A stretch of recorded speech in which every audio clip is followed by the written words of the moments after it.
Hello there. Welcome back. It's so good to have you here tonight. Find your favorite spot, a place where you feel safe and comfortable, and just allow the day to dissolve.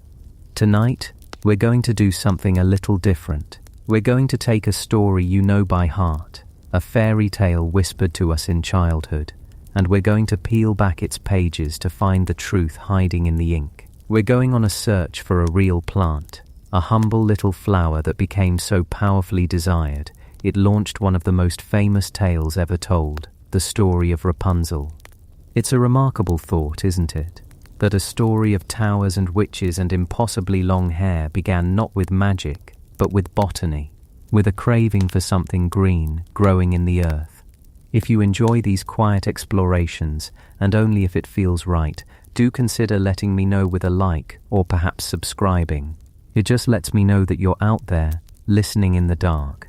And I'm always curious to know where in the world you're listening from. It's a beautiful thought, all of us, scattered across the globe, settling in to listen to the same quiet story together. But that can wait. For now, the only thing that matters is your comfort. So dim the lights, let your head feel heavy on the pillow. Take a slow, deep breath and feel the tension leave your shoulders. And as you exhale, let's travel back in time, not just in history, but into the world of story itself. Let's find that little cottage, the one that sits beside a witch's garden, and let's try to understand the craving that started it all. Chapter 1. Prologue. The Craving in the Cottage. There once lived a man and a woman who had long wished for a child, but to no avail.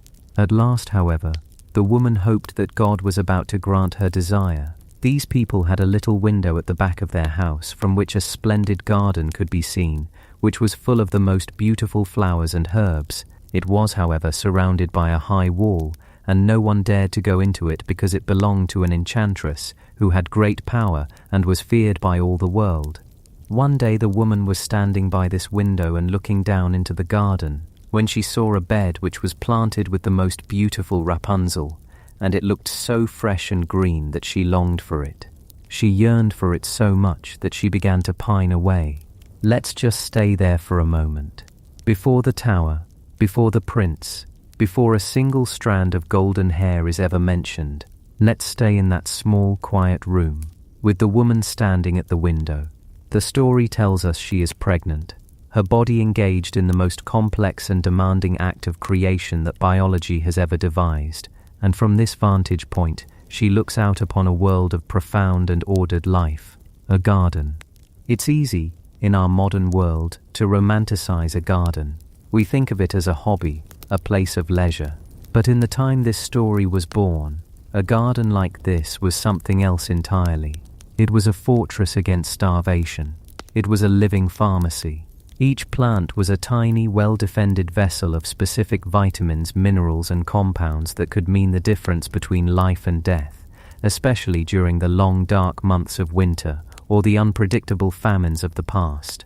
The high wall around this garden wasn't just a feature of a fairy tale, it was a symbol of absolute security. The enchantress, the owner of this garden, wasn't just a magical being, she was the gatekeeper of vitality itself. She controlled a treasure chest of life, and the woman in the cottage was locked outside. The story uses a specific word to describe the woman's feeling. It says she longed for the plant she saw, that she yearned for it. But the original German word gelüstet is even stronger. It implies a deep, almost insatiable appetite, a craving that originates not in the mind, but in the very cells of the body. This isn't the casual desire for a particular food. This is something far more primal. The tale says she began to pine away, to grow pale and miserable. This is the language of sickness, of a body in a state of critical need. What she was experiencing is something modern medicine has a name for: pica. It's a phenomenon often associated with pregnancy, where the body develops an overwhelming craving for a specific substance, often something not typically considered food. Sometimes it's chalk, or clay, or ice. Scientists believe it's the body's desperate, instinctual attempt to correct a severe nutritional deficiency. It is a biological scream for a missing ingredient. Her body, in the process of building another human being from scratch, knitting together bone and tissue, weaving a network of nerves and blood vessels, had detected a critical shortage. It sent out an emergency broadcast to her brain, a signal so powerful it overrode all other thoughts, all other fears. The signal wasn't just "I'm hungry," the signal was "I need that." And what was that? The story gives it a name: Rapunzel. This is the heart of our mystery. What plant, in a garden full of beautiful herbs and flowers, could trigger such a life or death response? What humble green thing could be worth the price of a firstborn child? For centuries, botanists and folklorists have agreed on the most likely candidate: a real plant, one that you could find growing in the wild or in old gardens across Europe even today. Its scientific name is Campanula rapunculus. Let's break that name down. Campanula is Latin for little bell, and if you were to see the flower, you would understand immediately. In its second year of life, the plant sends up a tall, slender stalk, and from it hang delicate 5-petaled bells of the palest lilac, a gentle hazy blue-purple. They nod in the breeze, a quiet chime of colour in a sea of green. They are the epitome of understated beauty. But it's the second part of the name, rapunculus, that gives us the crucial clue. It's diminutive, meaning little turnip or little radish. And this points us not to the flower, but to what lies beneath the soil. Campanula rapunculus grows a small, white, tuberous root that looks very much like a miniature, slender turnip. It is this root, along with the leaves, that was the prize. So the plant, this Rapunzel, was not one thing but two. In its first year, it exists as a low rosette of leaves, flat against the earth. The leaves are spatula-shaped, a tender, vibrant green. They were a staple of salads for centuries, known in England as rampion or rampion bellflower. Their taste is described as being similar to corn salad or lamb's lettuce, with a subtle nutty sweetness and a hint of spice like a very mild radish. They provided a crisp, fresh, and deeply welcome greenness, especially in the early spring after a winter of preserved and salted foods. And then there was the root, that little white turnip, which could be eaten raw, sliced thin into those same salads, or boiled and prepared like a parsnip. It was crisp, juicy, and sweet. It held the stored energy of the plant's first year, a tiny, buried treasure of sustenance. So let's place ourselves back at that window. The woman, her body working in metabolic overdrive, looks down and sees not just a patch of green, but a bed of Campanula rapunculus.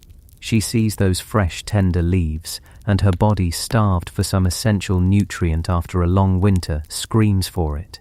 She sees a plant whose very name promises a dual harvest, the fresh greens above and the sweet, starchy root below. What could have been the missing nutrient? The most likely culprit is vitamin C. Before the advent of global trade, fresh greens were a seasonal luxury. The winter diet was monotonous and nutritionally poor. Scurvy, a brutal disease caused by a lack of vitamin C, was a constant looming threat. Its symptoms are lethargy, paleness, weakness, the very things the story describes when it says the woman began to pine away. For a pregnant woman, whose body is already under immense strain and whose need for vitamins is heightened, a deficiency could be catastrophic for both her and the developing child. Campanula rapunculus, like many fresh wild greens, is an excellent source of vitamin C. The woman's craving, then, wasn't a mere whim. It was a finely tuned diagnostic tool. Her body, with an ancient and unconscious wisdom, identified the exact medicine it needed. It saw that vibrant green, and it knew, on a cellular level, that salvation was in that garden. The sight of the Rapunzel plant was like the sight of an oasis to someone dying of thirst. The desire was absolute, it was physiological. It eclipsed the fear of the enchantress, the fear of magic, the fear of everything. Because the most immediate and terrifying threat was the one coming from within. Her husband, watching her fade, understood this. The story says he was frightened and thought, "Sooner than let your wife die, bring her some of the Rapunzel yourself. Let it cost what it will." let it cost what it will. This is the line that elevates the story from a simple cautionary tale to a profound human drama. This is not a man stealing a snack for his wife. This is a man undertaking a desperate mission to find life-saving medicine. He scales the high wall, a barrier between his world of lack and the enchantress's world of abundance. He scrambles into that forbidden paradise, a place of perfect order and vitality, and he commits his crime. He gathers a handful of the green leaves, the very picture of life, and brings them back. And the story tells us what happens next. The woman immediately makes a salad and eats it with great appetite. She doesn't just nibble, she devours it. Her body, finally receiving the compound it had been screaming for, floods her with a sense of relief and well-being. The effect is immediate and powerful, but it's also temporary. Because the deficiency was severe, one handful was not enough. The story says that the next day, her longing was 3 times as great. This is not greed, this is biochemistry. Her body had a taste of the cure, and now it demanded the full course of treatment. The initial dose only confirmed how desperately the medicine was needed. The craving, once validated, returned with an overwhelming, undeniable force. She tells her husband that if she can't have more, she will die. And she is not being dramatic. She is likely speaking the literal truth. So the husband goes back. He climbs the wall again, into the quiet, moonlit garden. But this time, the enchantress is waiting. We know the rest of the bargain. A handful of greens in exchange for a firstborn child.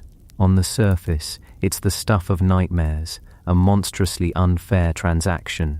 But if we see the Rapunzel plant not as a simple vegetable, but as a life-saving medicine, the bargain shifts. It becomes a terrible, agonizing choice between 2 impossible futures. The husband, faced with the certain death of his wife versus the uncertain fate of his child, makes the only choice he can. He agrees. He is not just trading a baby for a salad. He is trading his future family for the life of his present one. It is a desperate act of love, born from a biological crisis that began with a simple glance out of a window. It's humbling, isn't it? To think how disconnected we are now from this kind of intimate, high-stakes knowledge of the plant world. We walk through a supermarket, with aisles piled high with produce from every corner of the globe, available in every season. We have lost the language of craving, the desperate seasonal need for a specific green, a specific root. Our bodies no longer need to scream for vitamin C, because it's readily available in 1,000 different forms. But for the woman in the cottage, that bed of Campanula rapunculus was the only source of hope. Each leaf was a promise. Each root was a tiny bastion against illness. The enchantress's garden wasn't just beautiful, it was the most powerful place in her world because it held the key to life itself. And so, our story begins here. Not with a girl in a tower, but with a humble plant, a bellflower with a radish-like root. A plant so vital, so deeply and biologically necessary, that it could command the steepest price imaginable. To understand the rest of the tale, we must first understand this little plant. We need to trace its history, to see how it was cultivated, how it was eaten, and how it wove itself so tightly into the folklore and the diet of old Europe that it could become the linchpin of a timeless fairy tale. We must put ourselves in the shoes of that husband, standing in the twilight, looking at a simple patch of green, and seeing in it the only thing that could save the person he loved. We must understand that for him, those were not just leaves, they were life itself, and for that, he was willing to pay any price. Let's imagine that garden for a moment longer. Let the image of it settle in your mind. It is dusk. The air is cool and smells of damp earth and crushed stems. The garden is laid out in neat, orderly rows, a testament to the enchantress's power and control. It is a world in miniature, governed by a will that is not entirely human. Here plants do not just grow, they thrive under a watchful eye. The soil is dark and rich, free of weeds. The leaves of the vegetables are glossy with health, unbothered by pests. There are rows of familiar things, the feathery tops of carrots, the broad-veined leaves of cabbages, the sturdy stalks of onions. But our eyes are drawn to that one bed, the bed of Rapunzel. The leaves of the Campanula rosettes are a unique shade of green, a pure, almost vital color that seems to drink in the last of the fading light. They are arranged in a perfect circle, like a compass rose pointing in all directions from the hidden center where the root lies buried. They look incredibly soft, their surfaces smooth and inviting. You can almost feel the crisp, cool texture they would have between your fingers. You can almost imagine the faint, nutty scent they would release if you were to bruise a leaf. The husband stands there, a trespasser in this perfect world. Every rustle of a leaf sounds like a shout in the stillness. His heart is a drum against his ribs. He is not a thief by nature. The story makes that clear. He is a man driven to an extreme act by love and fear. He reaches down, his hand trembling, and his fingers close around a cluster of leaves. He pulls. There is the soft, tearing sound of the stems breaking, and then the faint, satisfying resistance as the small white root comes free from the dark soil. He holds it in his palm. It is cool to the touch, and surprisingly heavy for its size. It is a dense little package of energy and life. Grains of rich black earth cling to its skin. This is what he has risked everything for. This small pale root and its crown of green leaves. He gathers as much as he can carry, his hands full of the life-giving plant. The scent is stronger now, green, peppery, and earthy. It is the smell of health, the smell of the cure. He knows with every fiber of his being that this is what his wife needs. This is the antidote to her fading. He doesn't understand the chemistry of it, the intricate dance of vitamins and cells, but he understands the result. He has seen the longing in her eyes, a longing that was more than hunger.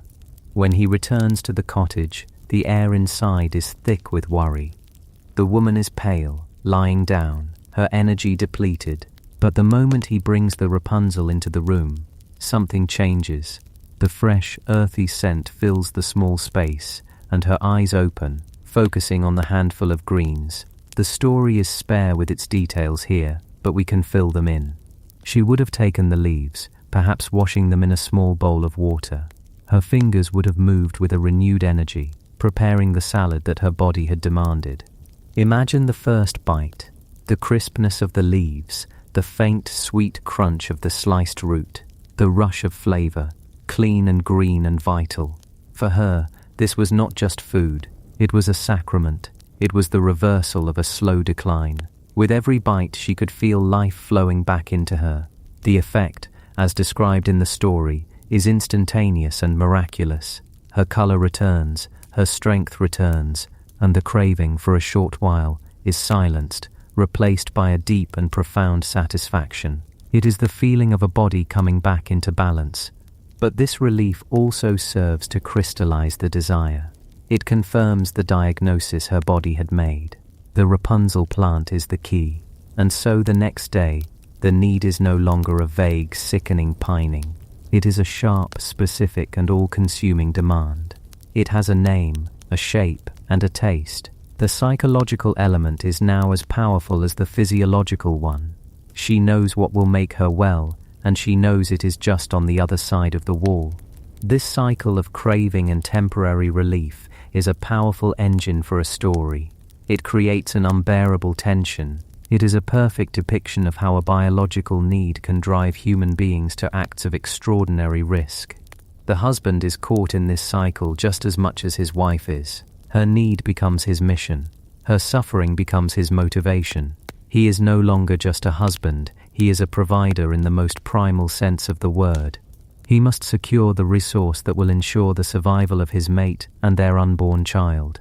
And this is where the enchantress, Dame Gothel, enters not as a simple villain, but as the embodiment of a harsh natural law. She is the owner of the resource. She has cultivated it, protected it, and she understands its value better than anyone. When she catches the husband on his second trip, her anger is not just about the theft of property. It is about the violation of her sanctuary, the taking of something she has poured her own power and energy into. Her offer is not random cruelty. It is a transaction based on a terrifyingly clear-eyed sense of value.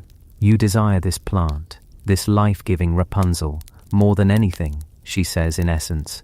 It is so valuable to you that you are willing to risk death to obtain it. Very well, I will give it to you. You can have as much as you want. You can ensure your wife's health. In return, you will give me the new life that this plant will enable. A life for a life. It is a perfect, awful symmetry. The plant saves the mother, and the price is the child. Dame Gothel is not just taking the baby. She is claiming the product of her garden's magic. She is, in her own twisted way, collecting on an investment. This perspective transforms the opening of the story. It grounds the fantastical elements in a reality that our ancestors would have understood intimately. The fear of starvation, the desperation born of nutritional deficiency, the immense value of a simple garden green. These were not abstract concepts. They were the daily realities of life. The Rapunzel plant itself, our Campanula rapunculus, is the quiet hero and the catalyst of this entire drama. It is a humble plant. It does not have spectacular flowers like a rose or a lily. It does not have a powerful scent. It is not poisonous or magical in any folkloric sense. Its power lies in its simple, honest utility. Its power is in its nutrition. It is a reminder that sometimes the most profound magic is not that which is found in wands and spells, but in the quiet chemistry of a leaf, in the stored sunlight and nutrients that can bring a body back from the brink of collapse. Let's take a closer look at the plant itself, imagining we are botanists cataloguing the contents of Dame Gothel's garden. We kneel down by the bed of Rapunzel. We are close enough to see the fine, downy hairs on the surface of the leaves, designed to trap moisture from the air. We can see the network of veins, a delicate and intricate system for transporting water and nutrients, like the rivers on a map. The rosette form is a clever piece of engineering. By keeping its leaves low and spread out in its first year, it maximizes the sunlight it can catch while staying protected from the wind and harsh weather. It is a posture of patience, of gathering and storing energy for the great effort of flowering that will come in its second and final year. If we were to gently dig around the base, we could expose the top of the root. Its skin is a creamy white, thin and delicate. It is not a brutish, gnarled thing like a large turnip, but something more refined, almost elegant in its tapered form. This is the plant's savings account, the energy it has diligently collected from the sun and soil, converted into starches and sugars, and stored away for future use. It is this concentrated energy that the woman's body was craving, not just the vitamins in the leaves, but the calories and sustenance in the root. And what of its relatives? The Campanula genus is vast, with over 500 species of bellflowers found across the northern hemisphere. Many of them are familiar garden ornamentals, like the Canterbury bells with their large cup-shaped flowers. Others are hardy alpine plants clinging to life in rocky crevices. Many of them share the family trait of having edible parts, though Campanula rapunculus was the most widely cultivated for food. This family connection paints a picture of a lineage of survivors, of plants that have adapted to a wide range of environments, all carrying that signature bell-shaped flower, a quiet announcement of their identity. The fact that Rapunzel was a cultivated plant is also key. The bed in the enchantress's garden was not a patch of wild weeds. It was deliberately planted, tended, and protected. This implies that its value was well known. It was a recognized part of the local cuisine and folk medicine. The woman didn't just see a random green leaf and desire it. She saw a specific, famous, and highly prized vegetable. She knew exactly what it was and what it could do for her.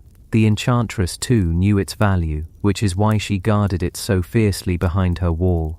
The story, then, is a clash between need and ownership, between the desperation of the consumer and the power of the producer. It's a conflict that is deeply, fundamentally human. We see echoes of it today in debates over access to medicine, to clean water, to healthy food. The enchantress's garden is the ultimate gated community, a private reserve of well-being, and the couple in the cottage represents everyone on the outside, looking in with desperate longing.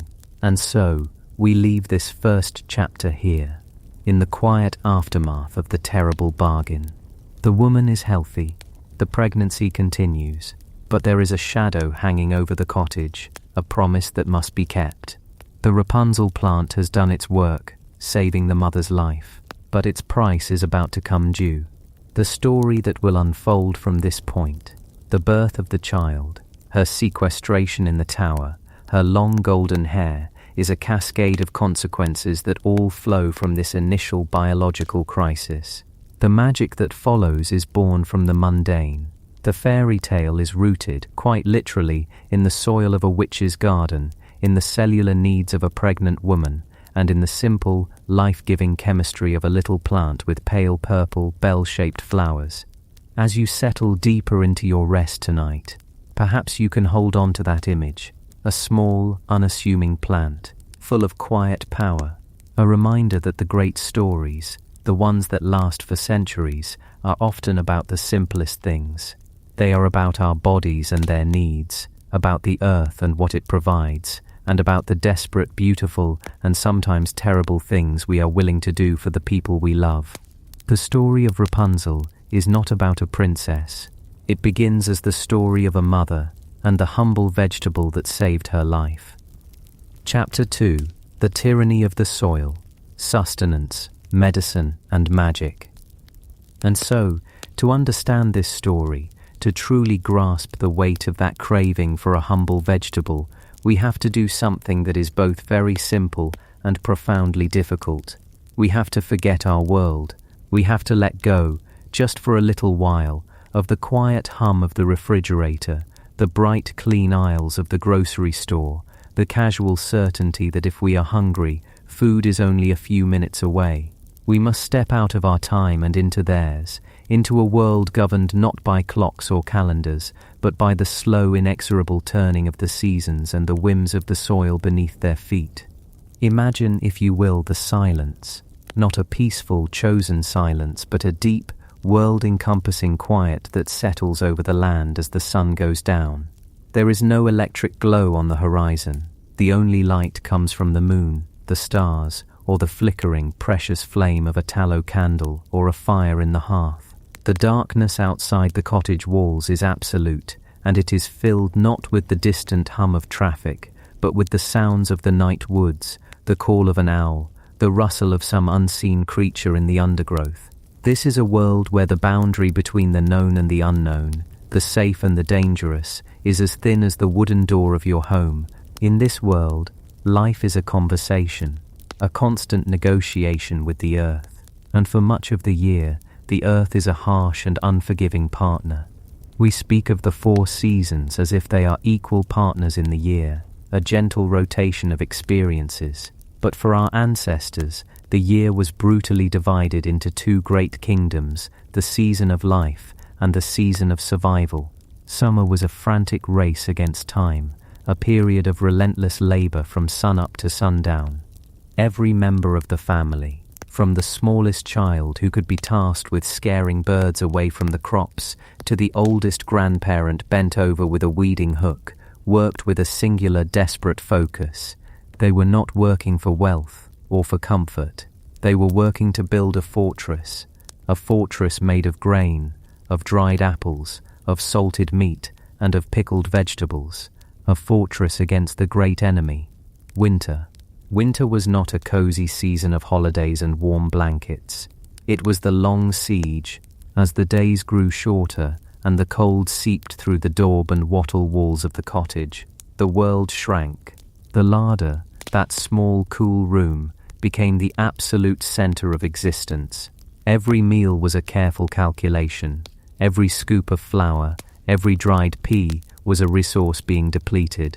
You would know the state of your family's future not by a number in a bank account, but by the heft of the remaining sacks of barley, by the number of smoked hams hanging from the rafters, by the dwindling strings of onions. And there was a particular time, a dreaded period known across Europe by many names, but felt in the bones as the same gnawing anxiety. It was the hungry gap, the lean months of late winter and early spring.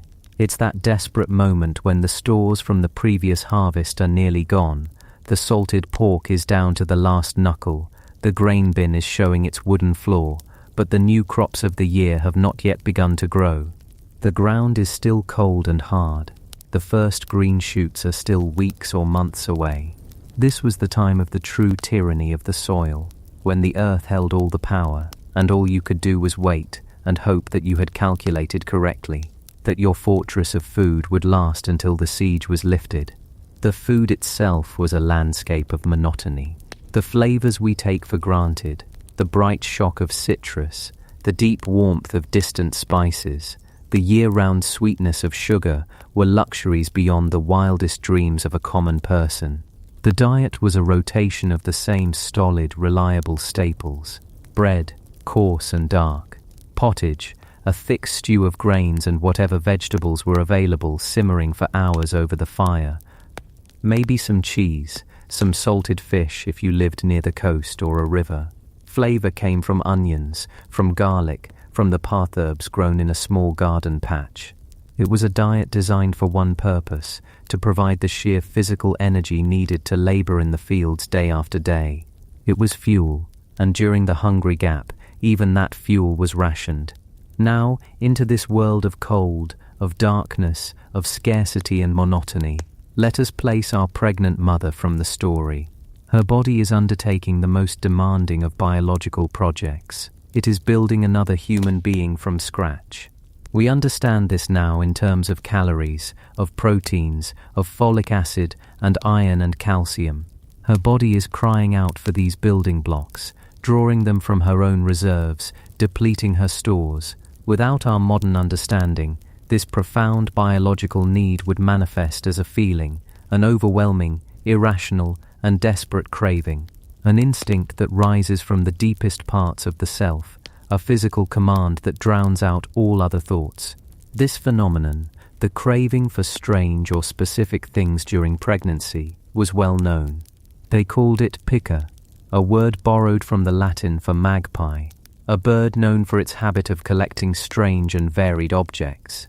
A woman might crave chalk, or clay, or charcoal, or frost scraped from a window pane. A physician of the time, educated in the formal traditions, would not have thought of vitamin deficiencies. He would have explained it through the elegant, intricate, and entirely incorrect system of humoral theory. This was the medical science of the day, inherited from the ancient Greeks, and it was a masterpiece of logical architecture built on a faulty foundation. The human body, they believed, was a microcosm of the universe, composed of 4 fundamental fluids, or humors: blood, phlegm, yellow bile, and black bile. Each humor corresponded to one of the 4 elements: air, water, fire, and earth, and to one of the 4 seasons. A healthy person was one in whom these 4 fluids were in perfect balance. Sickness, whether of the body or the mind, was the result of an imbalance, a surplus or a deficit of one of the humors. A pregnant woman was seen as being in a naturally imbalanced state. Her body was warmer, moister, dominated by blood, which was the humor of spring, of life and creation. This vital fluid was being used to nourish the growing child. A craving, then, was not a random whim. It was the body's own attempt to correct a dangerous imbalance. A desire for something sour might be the body's way of trying to cut through an excess of phlegm. A craving for something earthy, like clay, might be an attempt to counteract an overabundance of hot, fiery bile. The physician's job was to interpret these signals and prescribe a treatment, often dietary, to help the body restore its delicate equilibrium. So the mother's craving for rampion was not just seen as a hunger for food. It was a medical emergency. Her body was sending a desperate signal, a flare of distress that, if ignored, could threaten not only her own life but the life of her child. Her husband would have understood this. Everyone would have understood this. In a world where childbirth was one of the most dangerous events in a woman's life, any disturbance, any sign of ill health in the mother, was treated with the utmost seriousness. The craving was a symptom of a deep internal disharmony, a sign that the life-creating process was in peril. And what was it she craved? Not just any food. She craved something specific, something with a particular character. Rampion, Campanula rapunculus. To understand the power of this specific plant, we must leave the dark cottage and step outside, into the one place that offered a defense against the tyranny of the soil, the kitchen garden. This small plot of land, usually right outside the cottage door, was the domain of the woman of the house. It was not a place of manicured beauty or ornamental flowers. It was a laboratory, a pharmacy, and a pantry, all condensed into a few square yards of carefully tended earth. It was a space of intense practical knowledge, passed down from mother to daughter for generations. Every plant in that garden had a purpose, often many purposes. Here grew the tough, leafy greens like kale and chard, which could survive a frost and provide vital nourishment deep into the winter. Here were the onions and the garlic, the foundational flavors of 1,000 meals, but also plants believed to purify the blood and ward off disease. There were the peas and the beans, climbing up their simple wooden frames, their dried seeds a promise of protein for the cold months. And beneath the soil, in the cool, dark earth, was the hidden treasure, the root vegetables, the stolid, reliable turnips, the sweet, pale parsnips, the earthy carrots which at the time were more likely to be purple or white than the familiar orange. Roots were the bedrock of survival. They were nature's own patient way of storing sunlight. All summer long, the green leaves above ground would perform their quiet miracle of photosynthesis, capturing the sun's energy and sending it down into the growing tuber below. The root was a concentrated battery of sugars and starches, sealed in its earthy vault, waiting to be unearthed.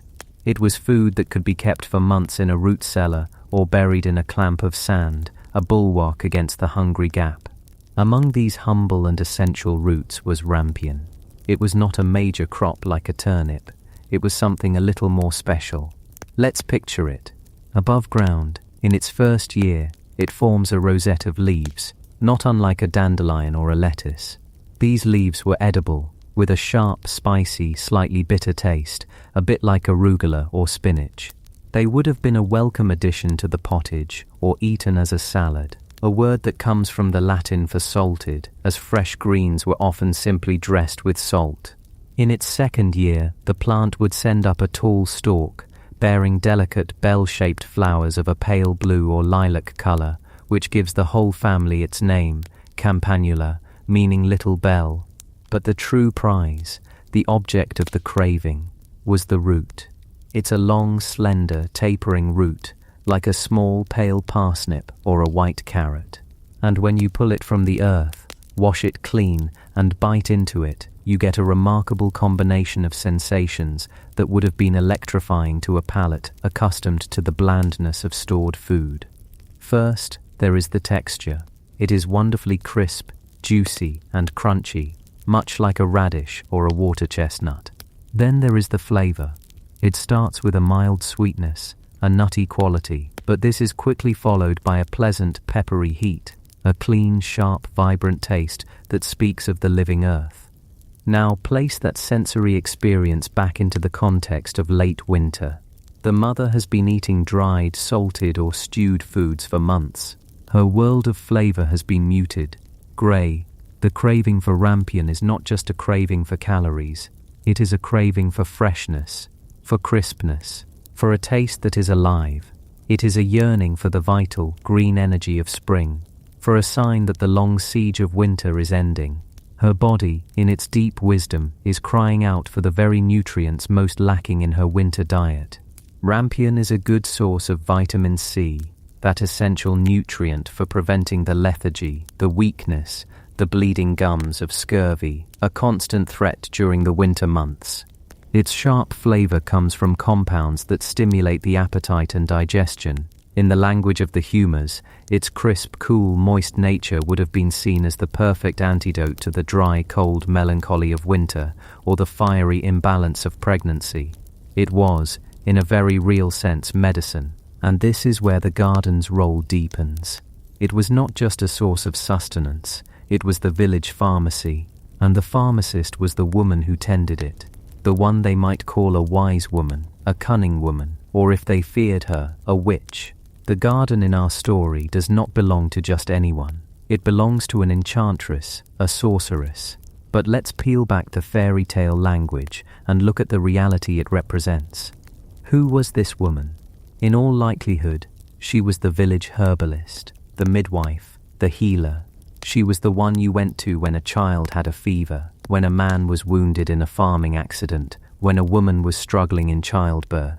Her power did not come from incantations or pacts with dark forces. It came from knowledge. It came from this garden. This enclosed, protected, and intensely cultivated space was a living library of remedies. She would have understood the doctrine of signatures, a belief system that was a kind of folk science, a mnemonic for remembering a plant's use. The spotted leaves of lungwort resembled a diseased lung, so it was used for respiratory ailments. The bright yellow flowers of celandine produced a saffron-coloured sap, so it was used to treat jaundice, a disease that turns the skin yellow. It was a poetic, symbolic way of organising a vast and complex body of knowledge. In her garden, you would find not just rampion, but a host of other powerful plants. Feverfew, with its small daisy-like flowers, used to bring down a fever or ease a headache. Comfrey, known as knitbone, its roots and leaves made into a poultice to help heal broken bones and wounds. Yarrow, the soldier's woundwort, its feathery leaves able to staunch the flow of blood. Foxglove, the beautiful but deadly digitalis, from which we derive modern heart medication, used in minuscule, expertly judged doses to treat a dropsy, or what we would now call congestive heart failure. This was knowledge of immense power. The line between a healing dose and a fatal one was razor thin. The woman who possessed this knowledge was therefore a figure of both immense respect and profound fear. She held the power of life and death in her soil-stained hands. Her garden was not public property, it was a sanctum. The wall around it was not just to keep out deer or rabbits, it was a symbolic barrier, protecting a source of immense and dangerous power. So when we look at rampion through this lens, its significance grows. It wasn't just a vegetable. Like many plants with strong vital properties, it would have been associated with more than just physical health. In the folklore of the time, plants that promoted vitality were often linked to fertility, to conception, and to the protection of a pregnancy. A plant that could make a sick person well could surely help ensure a healthy baby. The rampion in the witch's garden wasn't just a crisper, more potent version of a wild plant. It was a plant grown with specific knowledge, perhaps harvested at a certain phase of the moon, planted with certain companion herbs that enhanced its properties. Its power was not just nutritional, but magical. It was imbued with the knowledge and intention of its keeper. The craving, then, is a vortex where all these threads converge. The physical, biological need of a pregnant woman's body for specific nutrients, the psychological desperation of the hungry gap and the longing for the taste of spring, the medical understanding of the time, which framed the craving as a dangerous humoral imbalance, and the folkloric belief in the potent, life-giving and magical properties of a specific plant grown in the powerful protected garden of the village healer. This reframes the entire story. The husband is not just a man trying to satisfy his wife's quirky food craving. He is a man in a desperate situation. He sees his wife fading, wasting away. In his eyes, and in the eyes of his community, she is in mortal danger. The craving is a diagnosis, and the only prescription, the only cure she can imagine, is locked away behind a wall. He is faced with an impossible choice, to do nothing, and risk watching his wife and unborn child perish from this mysterious internal wasting, or to commit a terrible crime, to break into the sanctum of the most powerful and feared person in his community and steal her property. And what a theft! He is not stealing gold or jewels. He is stealing something far more valuable. He is stealing a piece of her power. He is stealing a living embodiment of her knowledge. He is stealing medicine.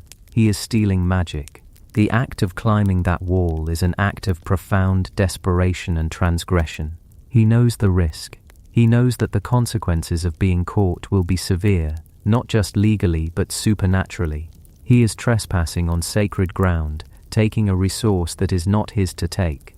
The first time he succeeds, he brings the rampion back to his wife.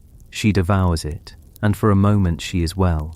The craving is satisfied, the imbalance is corrected, but it's not enough. The body's need is deep, and the relief is temporary. The craving returns, twice as strong. The desperation mounts. Now she says that if she cannot have more of the rampion, she will surely die. This is not melodrama. In her world, this is a statement of perceived fact. The belief in the power of this plant, and in the power of her own body's signals, is absolute. So the husband must go back. He must climb the wall a second time. And this is where the story turns. Because this time, he is caught. This time, he comes face to face with the owner of the garden, the source of its power. He is caught red-handed, in the act of stealing the very essence of her livelihood and her identity. And she is not just a gardener. She is a woman whose knowledge of the earth gives her a status that transcends the ordinary. In a world ruled by the tyranny of the soil, she is the one who has mastered it. She has turned her small patch of earth from a plot of mere sustenance into a source of life, death, and power that can hold an entire community in its thrall. He has not just robbed a neighbor, he has defied a queen in her own kingdom, and the price he will have to pay for this transgression will be far, far greater than the value of a handful of stolen roots. It will be a price paid not in coin, but in blood, and in the future of the very child he was trying to save. Chapter 3. Anatomy of a Bellflower, a Botanical Deep Dive into Campanula rapunculus. But what is this root? What is this quiet, unassuming plant that can inspire such desperation, such a terrible bargain sealed across a garden wall? Before we follow the fate of the man, the woman, and the child, they would soon bargain away. Let us turn our gaze from the high drama of the human world. Let us turn away from the shadowed cottage and the witch's imposing garden and direct our attention downward. Down, past the frantic hands that stole from the earth. Down into the cool, dark, and silent soil that was the stage for this first transgression. Let's meet the true protagonist of this story. The silent, living character at its heart. A being of immense patience and subtle engineering. Let us get to know, in intricate detail, the rampion bellflower, Campanula rapunculus. To understand its power, we must begin where all its potential is held in miniature, in a state of suspended animation. We begin with a seed. It is almost impossibly small, a speck of dust, a mote of hardened light. If you were to hold one in the palm of your hand, a single breath could send it scattering. It is oblong, a tiny flattened teardrop of a pale sandy brown. It feels like nothing, weighs next to nothing. And yet, contained within this minuscule vessel is the complete architectural blueprint for a life. Not just any life, but a life lived in two distinct acts, a biennial existence planned with the foresight of a master strategist. Inside its tough little seed coat, the tester, lies the embryo, a miniature plant in waiting, and surrounding it, the endosperm, its packed lunch for the difficult journey ahead. This seed is a time capsule, a message sent from its parent, a plant that flowered and died last summer, into the uncertain future of the next spring. It can lie dormant in the soil for years, waiting. It is not dead, merely listening with the patient chemistry of life for the right signals from the world above. It is waiting for the perfect convergence of warmth and moisture, the slow creeping heat of a spring sun warming the topsoil, the gentle percolation of melting snow or a soft April rain, soaking through the particles of earth, bathing the seed coat in life-giving water. When the conditions are met, a signal is sent. A cascade of enzymes awakens within the tiny embryo. It is a silent internal alarm clock, telling the seed that its time of waiting is over. The seed coat, softened by the water, begins to swell. The stored food of the endosperm is metabolized, converted into the raw energy needed for the single most courageous act of the plant's life, the great push. From one end of the seed, a pale thread-like root, the radicle, emerges first. It is a questing, sensitive probe, driven by an ancient imperative to find purchase and to seek water. It pushes its way, cell by agonizing cell, between grains of sand and particles of clay.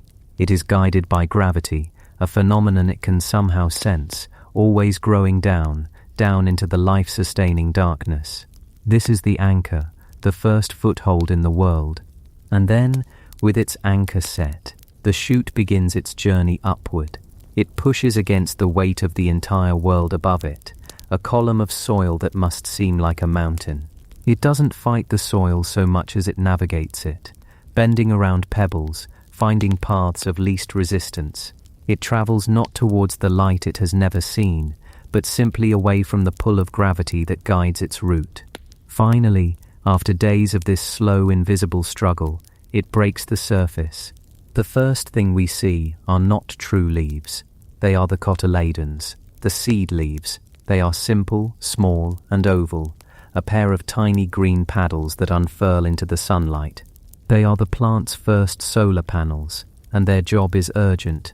They must immediately begin the work of photosynthesis, capturing photons of light and converting that cosmic energy into the simple sugars that will fuel all future growth. The packed lunch from the seed is gone, and from this moment on, the young plant must make its own way in the world. This is the beginning of the first act, the plant's first year of life. And this year is not about reproduction, not about flowers or beauty. This first year is about one thing, and one thing only: acquisition. It is a year of patient, methodical, and relentless gathering. From this pair of simple seed leaves, the true leaves begin to emerge, forming a low, flat circle against the soil. This is the basal rosette. The leaves are longer now, shaped like tiny spoons or spatulas, and they are a dusky, deep green. They hug the ground, a design of profound intelligence. By staying low, they avoid the worst of the wind. They can better absorb the heat radiating from the soil, and they present the maximum possible surface area to the sun, their power source. Each leaf is a perfectly optimized factory, its surfaces perforated with microscopic pores called stomata. Let's imagine shrinking down to the size of a water molecule on the surface of one of these leaves. The air around us is a gentle breeze, but here it is a hurricane of gases. Carbon dioxide molecules drift past, and the stomata, like tiny, intelligent gates, open to allow them inside. Inside the leaf, in cellular rooms called chloroplasts, a quiet miracle is taking place. The energy from the sunlight, captured by chlorophyll, is used to break apart water molecules drawn up from the root and to stitch their components together with the captured carbon dioxide. The result is glucose, a simple sugar, pure, life-sustaining energy. It is the most important chemical reaction on Earth, and it is happening silently, constantly, in this humble green leaf on the forest floor. But the plant does not immediately use all of this energy. To do so would be short-sighted. The energy is for the future, for the second act. And so a portion of these sugars is immediately dispatched from the leaf, sent on a journey downwards. It travels through the phloem, a network of vascular tissue that acts as the plant's circulatory system, a series of microscopic pipelines running down the leaf stalk into the central stem and then continuing deep into the earth. Its destination is the project that defines this entire first year of life, the taproot. The tiny thread-like radical that first emerged from the seed has been working tirelessly. As the rosette of leaves has been expanding above ground, the root has been engineering a marvel of storage below. It thickens, it lengthens, it drives itself deeper into the soil, seeking not just water and minerals but stability and space. The sugars arriving from the leaves are not stored as simple glucose. That would be too unstable, too soluble in water. Instead, the plant's chemistry converts them into complex carbohydrates, primarily a starch-like substance called inulin. Molecule by molecule, the root cells are packed with this energy reserve. The root swells, becoming a long, fleshy white storehouse. It is a beautiful piece of biological architecture, shaped like a slender parsnip or a pale carrot, sometimes forking as it navigates the subterranean world. Its skin is thin and almost translucent, and its flesh is crisp and dense. This is the object of desire. This is the treasure buried in the witch's garden. When the pregnant woman craved it, she was craving this incredible concentration of stored sunlight. She was craving the patient work of an entire summer, condensed into a sweet, nourishing, and easily digestible form. To the plant, this taproot is its bank account, its savings for a future expenditure of immense cost. To a foraging human, it is a gift from the earth, a readily available source of calories and nutrients, tasting subtly sweet and nutty, like a cross between a radish and a parsnip, but with a character all its own. Throughout the long, warm days of summer and the cooling days of autumn, this process continues. The rosette of leaves works tirelessly, like a dedicated team of laborers, manufacturing sugars from light and air, and the root below, the silent accountant, receives these shipments of energy and carefully stores them away, growing fatter and longer, a pale white vault of potential buried in the dark, cool earth. The plant is playing a long game. It is a biennial, and it knows that winter is coming. As the days shorten and the first frosts arrive, the leaves of the rosette begin to wither. The green chlorophyll breaks down, and the leaves yellow and die back. To a casual observer, it might look as though the plant has perished. The visible part of its life is over. But this is not death, it is a strategic retreat. All the valuable nutrients and resources from the dying leaves have been pulled back down, transferred below ground into the living pantry of the taproot. The plant now exists as almost pure potential, a life force held in suspension in the frozen or cold, damp soil. It is a promise waiting for a signal. The winter is a time of rest and of transformation. The cold itself is not just an obstacle to be endured, it is a necessary trigger. This period of prolonged cold is called vernalization, and without it, the plant's second act can never begin. The cold is a key, turning a lock deep within the plant's genetic code. It is the Earth's way of telling the plant that it has successfully survived its first year and is now ready to graduate to the next and final phase of its life. Then, as the planet tilts once more and the sun's rays begin to warm the soil again, the signal is received. The vernalization is complete. The taproot, which has been sleeping all winter, awakens. The complex starches, the inulins so carefully stored, are now converted back into simple, usable sugars. The bank vault is opened, and the life savings are about to be spent. All of it. Energy floods upwards from the root. A new growth, entirely different from the first year's rosette, erupts from the center of the plant. It is a single, strong, upright stalk. This process is called bolting, and it is a spectacle of immense speed and purpose.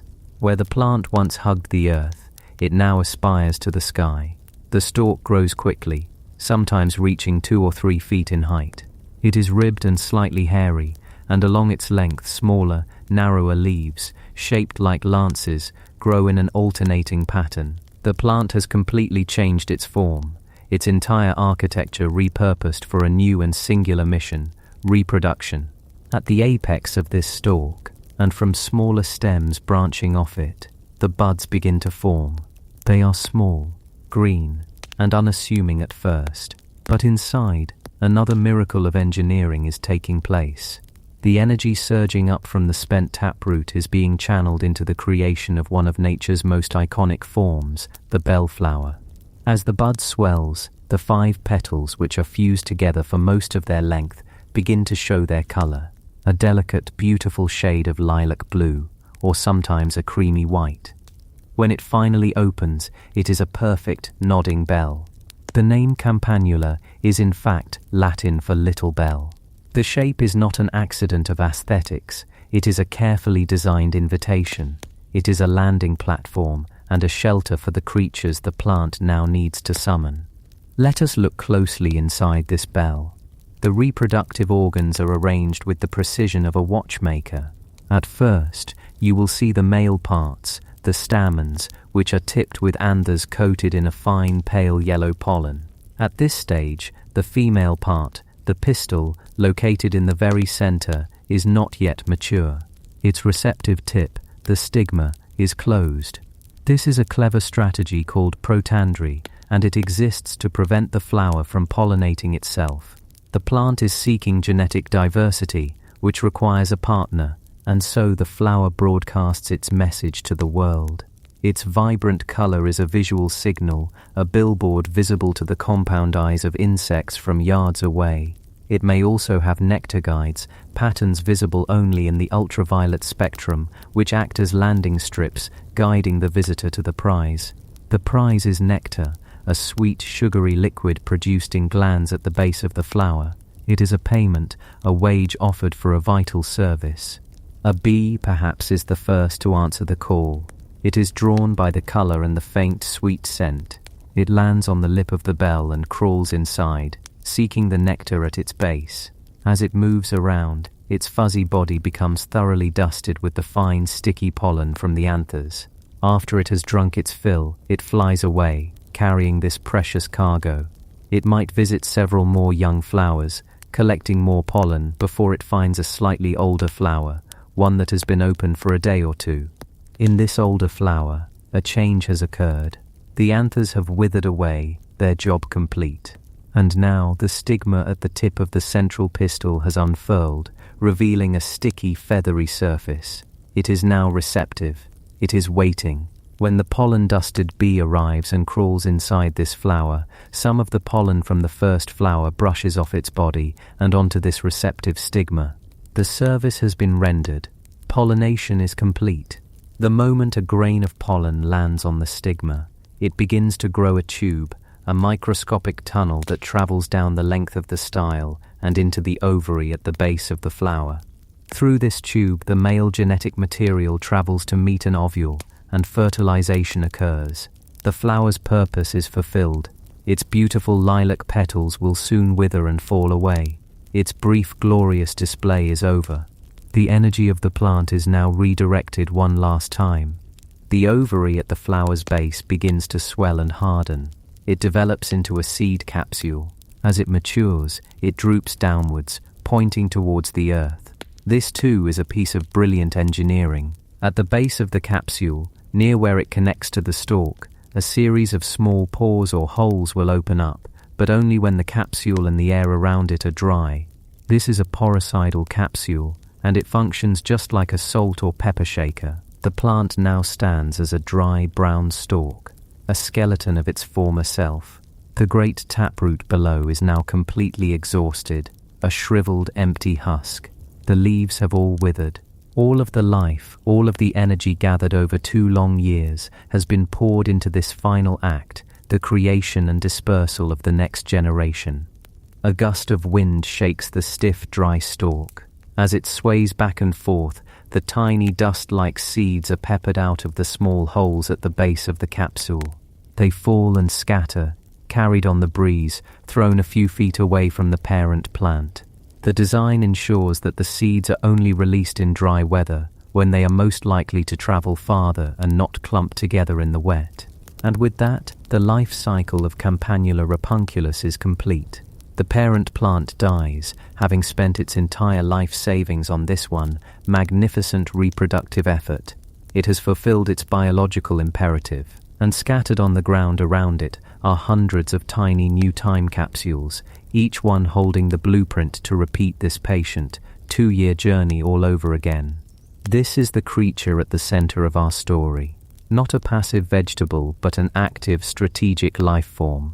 It is a plant that lives on a different timescale from us, a timescale of seasons rather than hours. It is a master of resource management, spending its first year as a frugal saver and its second as a spectacular spendthrift, risking everything for the sake of the future. It is a quiet architect, building different forms for different purposes, a low rosette for gathering light, a deep root for storing energy, a tall stalk for raising its flowers to the sky, and a beautiful bell to entice a partner in the great dance of reproduction. It thrives across Europe and parts of Asia, in grasslands, on roadsides, in the dappled light at the edge of woodlands. It prefers well-drained, sandy or loamy soil, the kind of soil that is easy for its taproot to penetrate deeply. It was this preference, this affinity for cultivated, workable land that brought it into the gardens of humanity. For centuries before it became a character in a fairy tale, it was a food source. The leaves of the rosette were harvested in the spring, and used as a salad green, much like spinach, with a mild, pleasant taste. And the roots, the prize of its first year's labor, were dug up in the autumn and winter, a welcome source of sustenance when other fresh food was scarce.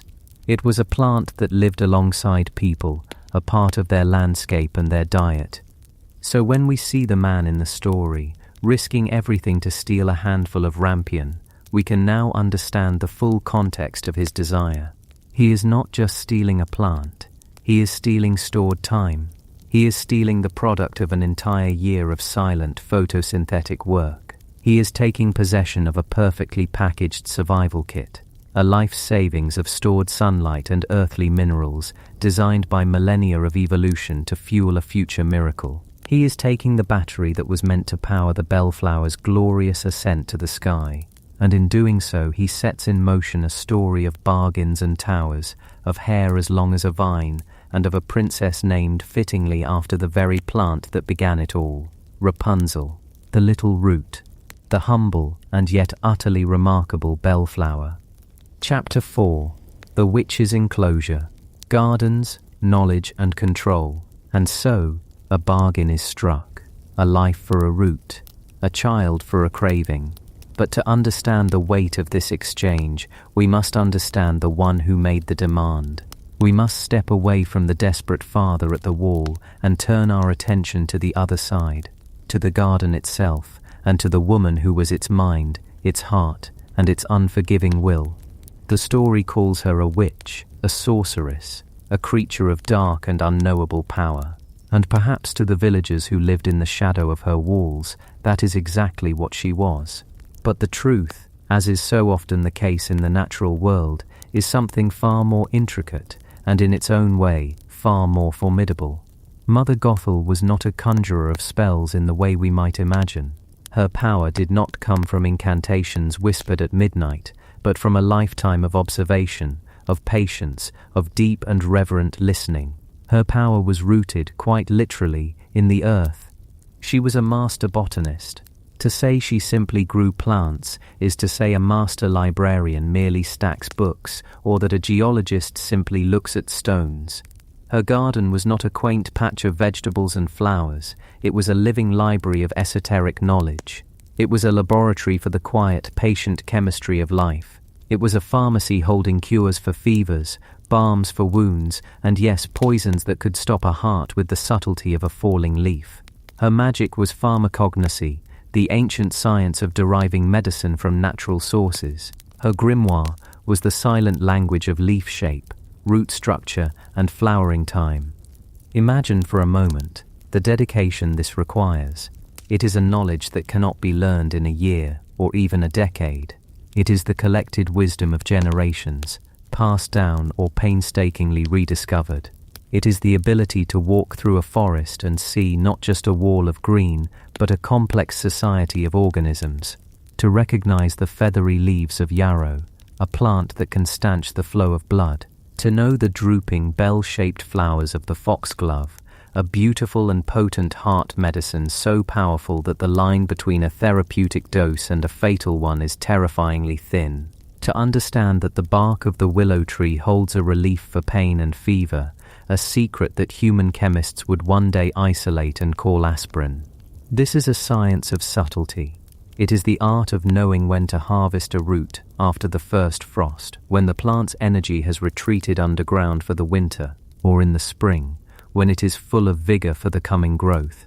It is knowing how to dry the leaves of a mint to preserve its volatile oils, how to tincture a flower in alcohol to extract its essence, how to crush a seed to release its power. It is a constant, intimate dialogue with the cycles of sun and moon, of rain and drought, of life and decay. And for this kind of work, for this kind of knowledge, one requires a very specific kind of space, a sanctuary, a fortress, an enclosed garden. The story tells us her garden was surrounded by a high wall, a detail that seems merely a narrative convenience to set up the theft. But this wall is perhaps the most important character in this part of our story.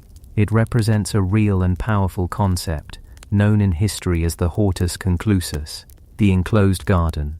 On the surface, its function is simple: to keep things out, to deter thieves, both human and animal, from helping themselves to the fruits of her labor. But its true purpose is far more profound. A wall does more than just exclude, it includes. It creates a boundary between the wild, chaotic world and the ordered, intentional world within. Outside the wall is nature in its raw, competitive and often brutal state, a constant sprawling battle for sunlight, water and nutrients. But inside the wall, inside is a kingdom. Here, she is not just a gardener, she is a creator of worlds. The wall itself changes the very climate. A stone wall acts as a thermal battery, absorbing the sun's heat during the day and slowly radiating it back through the cool of the night. This gentle, persistent warmth can protect tender blossoms from a late frost. It can extend the growing season by weeks. It allows her to cultivate plants that would never survive the unsheltered chill of the open countryside. The wall also blunts the force of the wind, preventing delicate stems from snapping and creating a pocket of calm, still air where pollinators like bees and hoverflies can work their intricate magic undisturbed.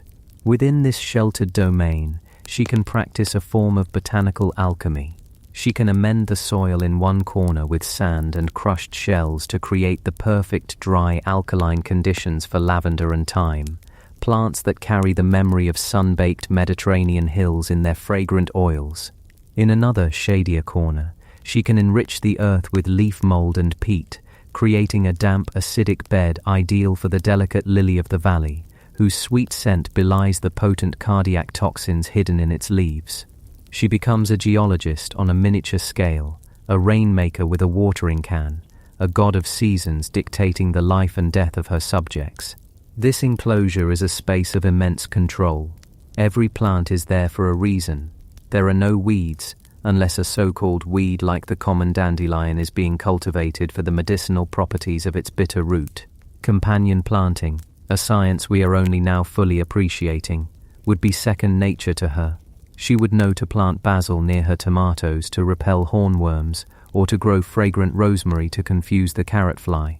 She would cultivate rows of marigolds not for their cheerful orange faces, but because their roots exude a chemical that is toxic to nematodes, microscopic worms that can devastate a plant from below the ground.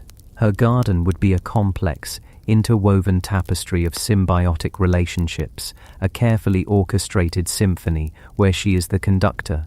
And in a world without patent law or clinical trials, this knowledge was her power, it was her wealth, it was her identity. The wall was not just protecting her plants, it was protecting her life's work, a living encyclopedia of cures and curses that in the wrong hands could be dangerous, and in the mind of a superstitious populace could be mistaken for witchcraft. This brings us to the woman herself, the figure of the wise woman, or the herbalist in European history. These were figures who existed in a strange and precarious social niche. They were often women, living on the fringes of a village, who possessed a deep, practical knowledge of the natural world. When a child was sick with a croupy cough, you went to them for a syrup of mullein and horehound. When a wound refused to heal, you sought them out for a poultice of comfrey, a plant sometimes known as knitbone for its incredible ability to promote tissue repair. They were midwives, easing the passage of new life into the world with raspberry leaf tea to tone the uterus. They were counselors, offering calming infusions of chamomile or valerian root for troubled minds. They were respected, and they were necessary, but they were also feared. Their knowledge was a source of power that existed outside the established structures of the church and the nobility. If they could heal, could they not also harm? If their tinctures could save a life, could they not also take one? A crop failure, a stillborn calf, a sudden illness in a world desperate for answers, it was all too easy to point a finger at the woman with the strange garden and the quiet, knowing eyes. Her power made her both essential and an outcast, a figure of awe and suspicion. So when the man scales her wall, he is not just stealing a plant, he is committing an act of profound violation. He is breaking into her laboratory, her sanctuary, her vault of secrets. He is treating her life's work as a common pantry. The rage she feels is not the petty anger of a greedy witch. It is the righteous fury of a scholar whose library has been vandalized, of a scientist whose research has been contaminated. The price she demands, his firstborn child, is in her mind a price proportional to the transgression. He has stolen a unique life form from her controlled world, and so she will take one from his, an eye for an eye, or in this case, a root for a root. And so Rapunzel comes to live with her. And here the gardener's instinct for control extends beyond the garden wall. The story says Gothel locks the child away in a high tower, a place with no doors and no stairs, only a single window at the very top. This is often seen as an act of pure cruelty, a simple prison. But if we look at it through the eyes of a master botanist, a collector of rare and precious things, the tower reveals itself as something else entirely. It is not a prison, it is a pot. Rapunzel is the ultimate specimen. She is the human embodiment of the rare plant that was stolen, the sun-made life force that Gothel coveted. And just as she would protect a priceless orchid from the unpredictable chaos of the outside world, she protects the child. The tower is the most extreme form of an enclosed garden, a vertical hortus conclusus for a single precious plant. Think of how a specialist grower treats a unique hybrid. They keep it in a greenhouse, a controlled environment where the temperature, humidity, and light can be precisely managed. They use sterilized soil to prevent contamination from fungi or pests. They isolate it to prevent accidental cross-pollination from inferior specimens. This is what Gothel does to Rapunzel. The tower isolates her from the pests of the outside world, from other people with their messy emotions and unpredictable ideas. It protects her from the diseases of society. The single window, high at the top, ensures she receives sunlight, a vital nutrient for any growing thing, but it is controlled, filtered, coming from a single direction. The food and water Gothel provides are the only nutrients she receives, a carefully managed diet, free from outside influence. She is, in every sense, being cultivated, not raised. Gothel is not nurturing a child's spirit. She is cultivating a set of desirable traits: beauty, innocence, and perhaps most importantly, purity. She is growing a perfect, unblemished bloom, isolated from the world that might bruise its petals. Rapunzel is her masterpiece, the culmination of all her knowledge of cultivation, now applied to human life. And the girl's famous hair, it is impossible not to see it through a botanical lens. It grows to an impossible length, a living vine cascading from the tower window. It is her foliage, her tendril, her one physical connection to the world outside her pot. For a plant, a vine is a tool for seeking. It seeks light, it seeks support, it seeks a connection to something beyond itself.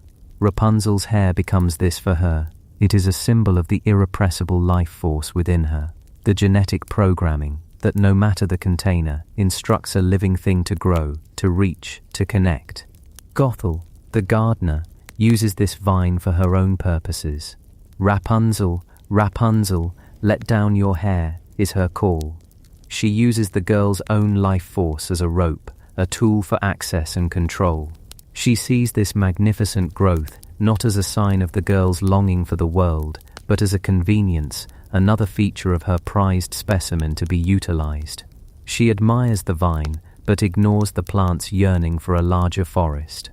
This is the fundamental tragedy of the witch's enclosure.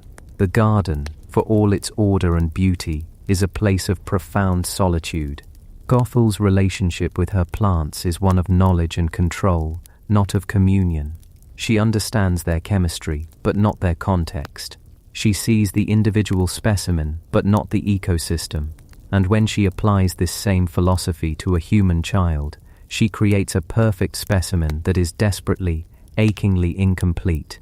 She has cultivated a beautiful flower in a sterile pot, forgetting that the ultimate purpose of a flower is not just to be beautiful in isolation, but to interact with the world, to be visited by the bee, to be pollinated by the wind, to feel the rain, and to eventually set seed and become part of the wild, messy, and glorious chaos of life itself. The high stone walls of the garden and the smooth, impenetrable walls of the tower are one and the same. They are the physical manifestation of a deep-seated fear, the fear of contamination, the fear of the unknown, the fear of losing control. But life is, by its very nature, a process of exchange and connection. An enclosed garden, for all its perfection, is an artificial and fragile system. It is only a matter of time before a bird flies over the wall carrying a wild seed, or a gust of wind carries the pollen of a distant flower. It is only a matter of time before a prince wandering through the forest hears a song drifting from the top of a lonely tower, a sound from the cultivated world leaking out into the wild, a signal that something beautiful is yearning to be free. Chapter 5. Echoes in the Dark Forest, Tracing the Tale's Ancient Roots. That sound, a song from a lonely tower, is more than just the melody of a single voice. It is an echo, a resonance carried down through the centuries. Stories, you see, are not so different from living things. They are born, they travel, they adapt, and they reproduce. They have their own form of DNA, a core sequence of ideas, of archetypes, that remains remarkably stable even as the world around them changes. And just like biologists who trace the lineage of an organism back through its fossil record, folklorists can follow the echoes of a story back through time, listening for the whispers of its ancestors.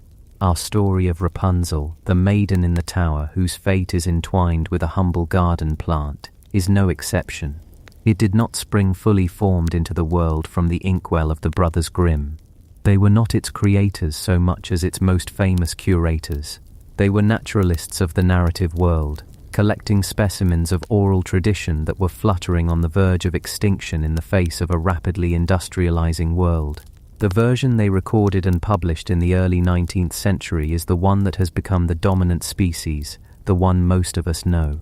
But it is just one branch on a much older, more gnarled, and far more complex family tree.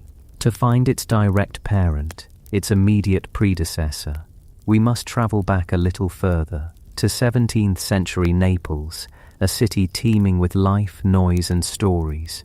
Here, in a collection of tales called the Pentamerone, we meet a writer named Giambattista Basile, and within his collection we find a story called Petrosinella. As you hear the name, you can already sense the genetic similarity. You can almost feel the shape of the story before it's even told. Petrosinella.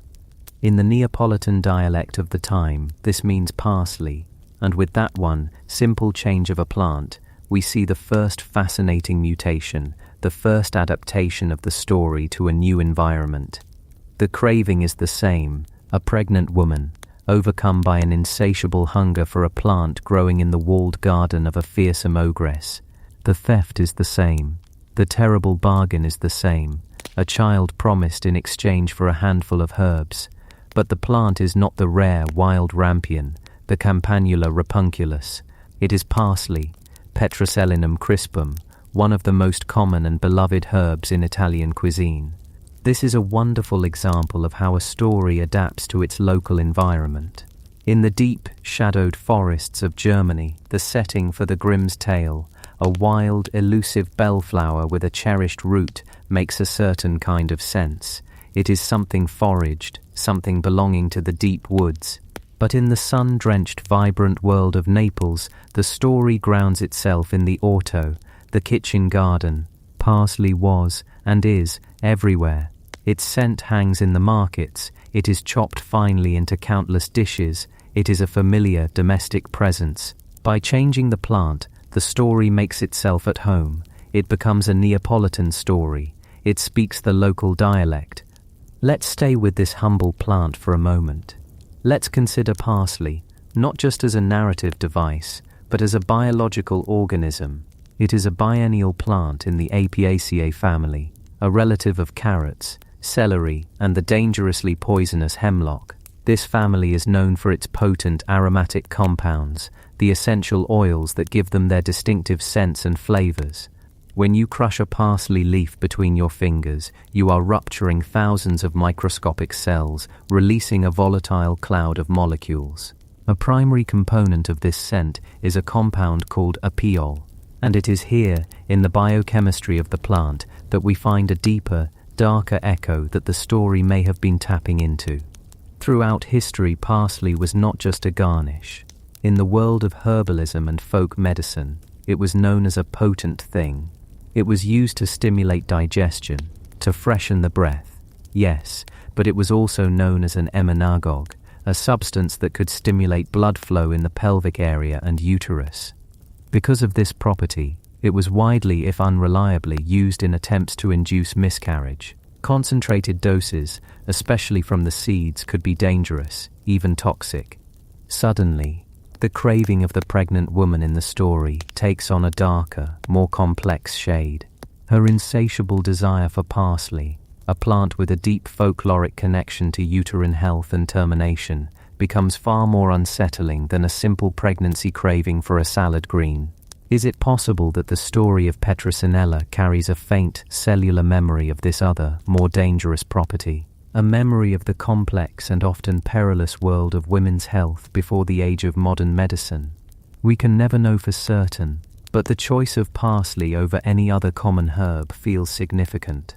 It's a whisper, a trace element in the story's chemistry that hints at a hidden layer of meaning, a meaning that would have been much louder to a 17th century audience than it is to us today. The story of Petronella continues along a familiar path, but with a wilder, earthier energy than the version we know. The girl is taken by the ogress, and she is shut away in a tower with no doors and only one window. Her hair grows long and strong, and the ogress uses it as a living rope.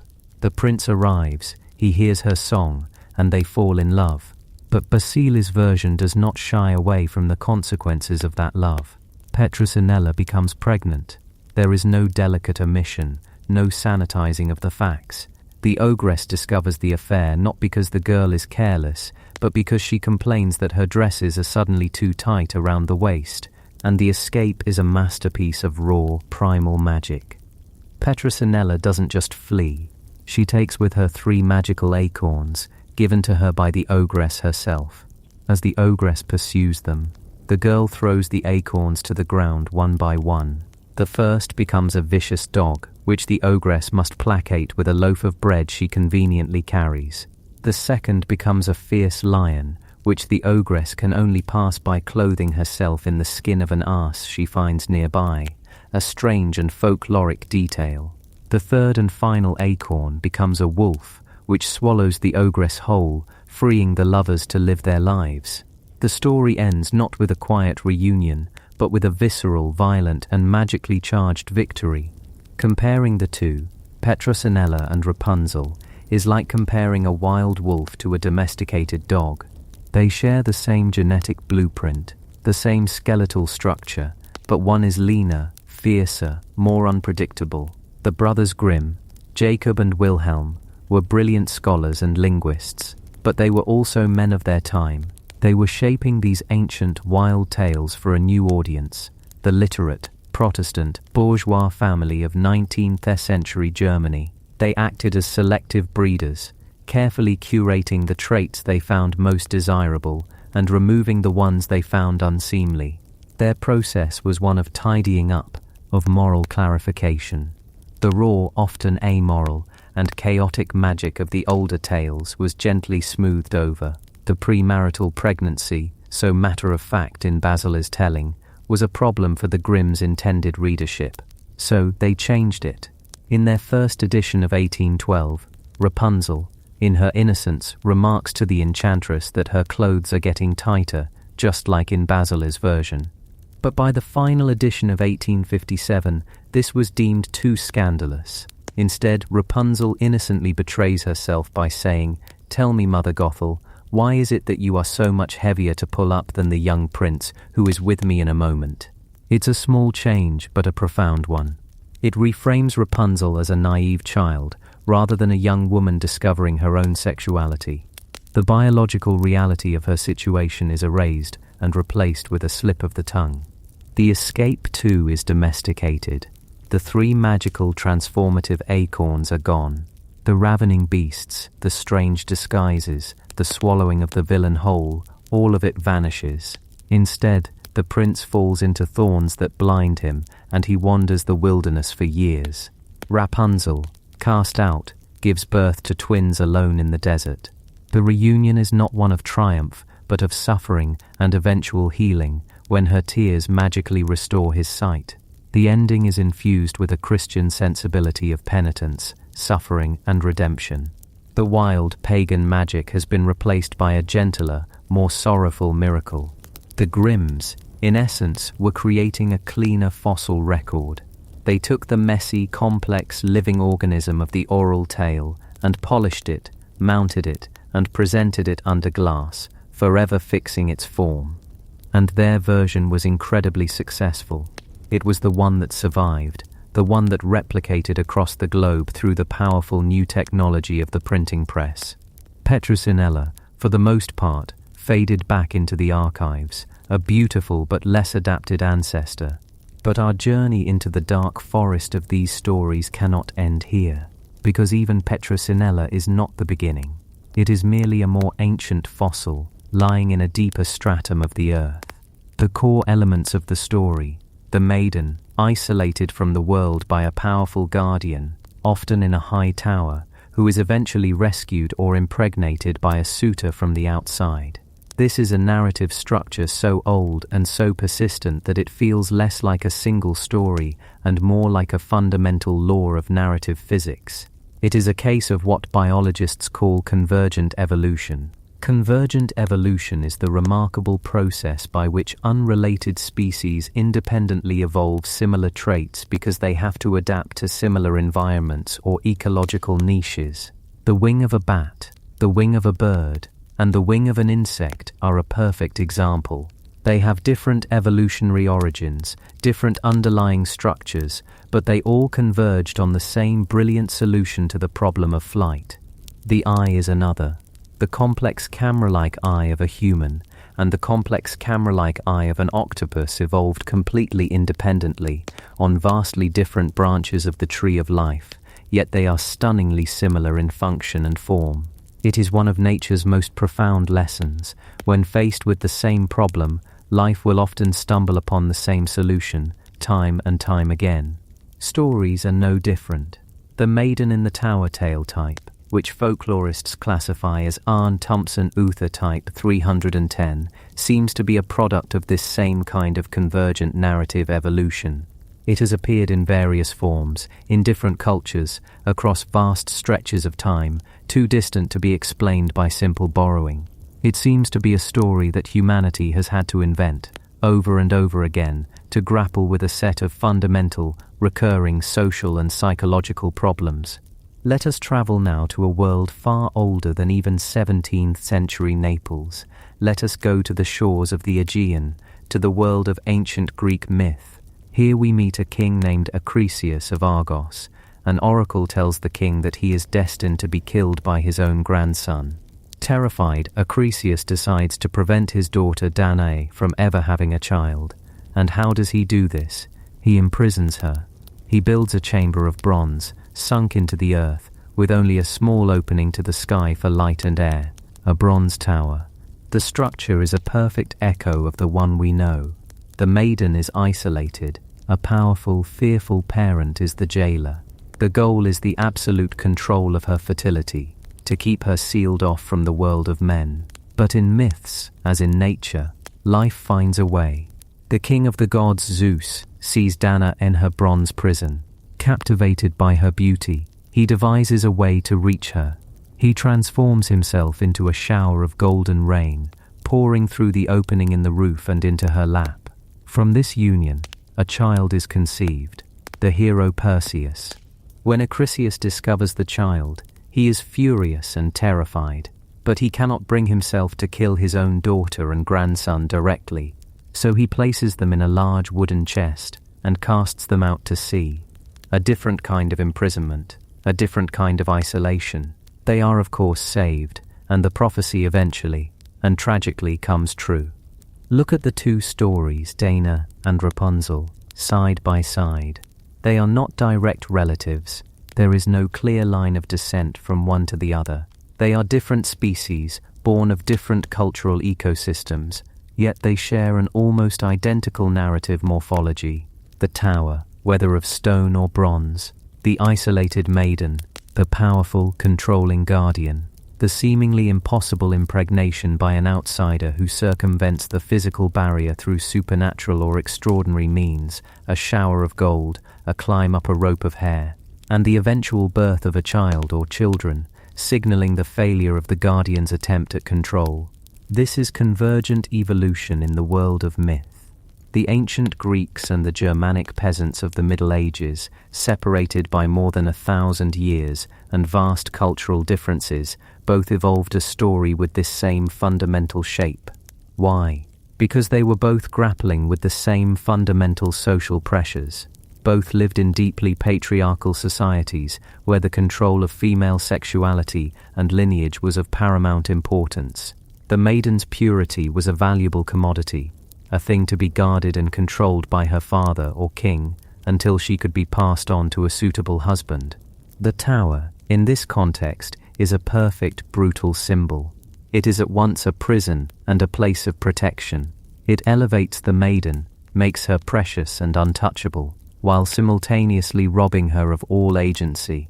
It is a treasure chest and a cage. The story, in all its forms, is a working out of the tensions inherent in this system. It is a story about the inevitable failure of such total control.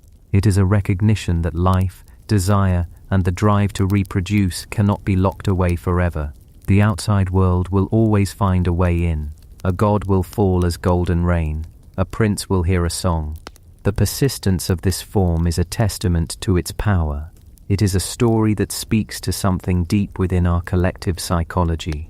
It is the tension between confinement and freedom, between youthful innocence and the awakening of adult desire, between the control of the older generation and the burgeoning independence of the next.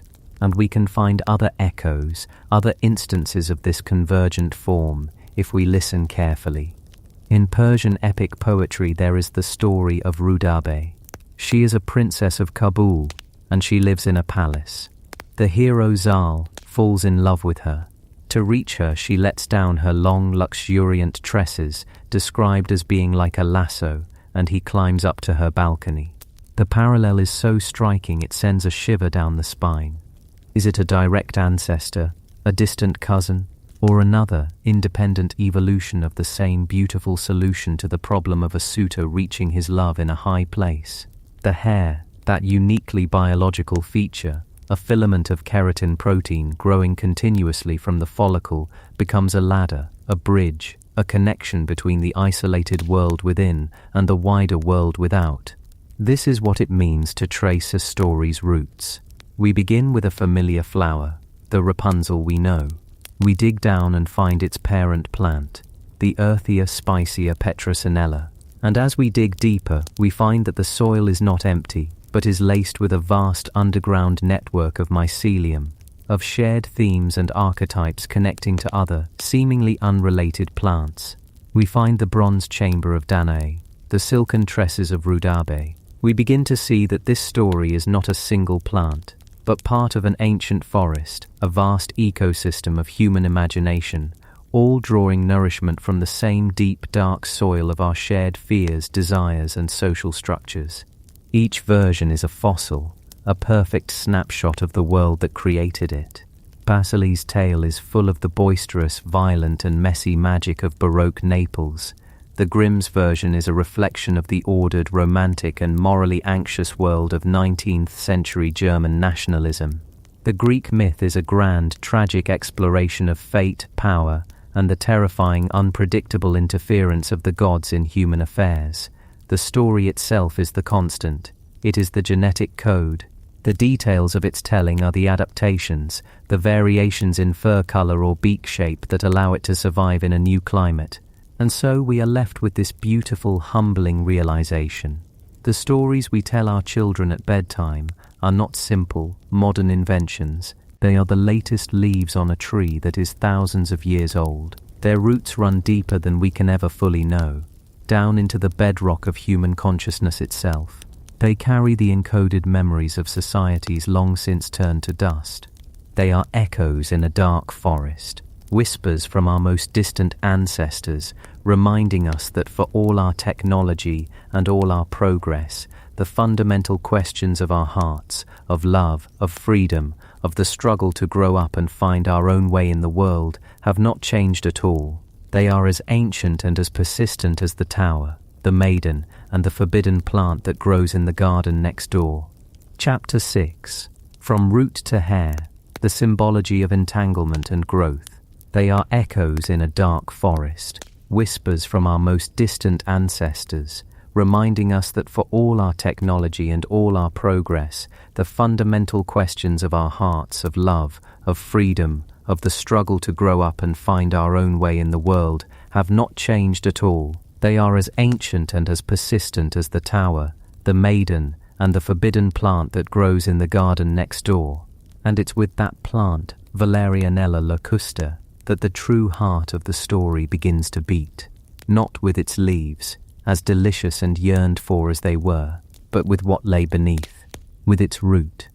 Let's just for a moment, in the quiet of this room, imagine ourselves shrinking down, past the blades of grass, past the scurrying beetles, and into the cool, dark, fragrant soil of that forbidden garden.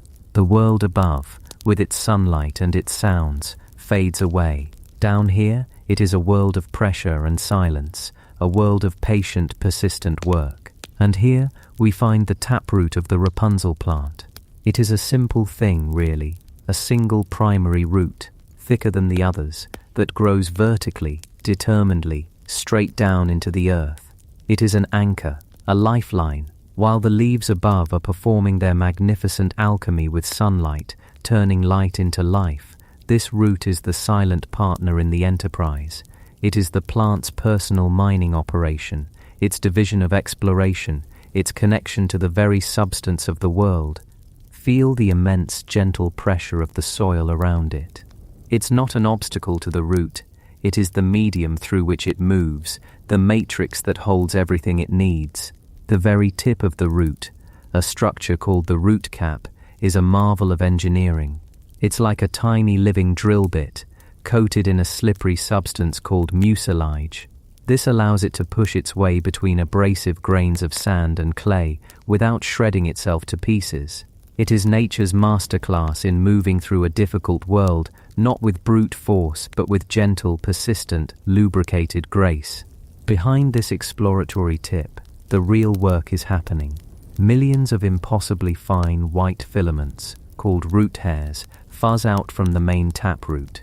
Each one is a single elongated cell, a delicate probe extending into the microscopic spaces between soil particles. They are not just growing, they are listening, they are tasting the earth, they are searching for the two things a plant craves from the darkness, water and minerals. When you see a plant in the daylight, you see only half of the story. You see the triumphant, sun-seeking part of its life.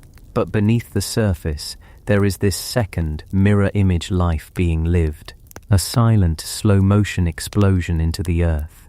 The root system of a single humble plant can, if stretched out, extend for miles. It is a vast, subterranean network, a private internet of nutrient-seeking threads, each one reporting back, absorbing, and sending its precious cargo upwards. This taproot, the one from our story, is a symbol of this deep connection. It represents lineage, the part of us that delves into the past, into the soil of our own history, drawing strength and sustenance from it. It is what it means to be rooted in a place, in a family, in a culture. It provides the stability that allows the more visible parts of us to grow and reach for the light. It holds the memory of droughts and floods, of good years and lean years, etched into its very structure. It is the unglamorous, unseen, but absolutely essential foundation of being. And in the strange, dreamlike logic of a fairy tale, this is what the mother craves. Not just the taste of the leaves, but the essence of the plant itself. The story tells us she would have wasted away without it. She was craving perhaps that sense of being rooted, of being deeply and truly nourished from some fundamental source. When she eats the plant, she consumes not just its vitamins, but its symbolism. She takes that deep, earthy, downward-seeking energy into herself.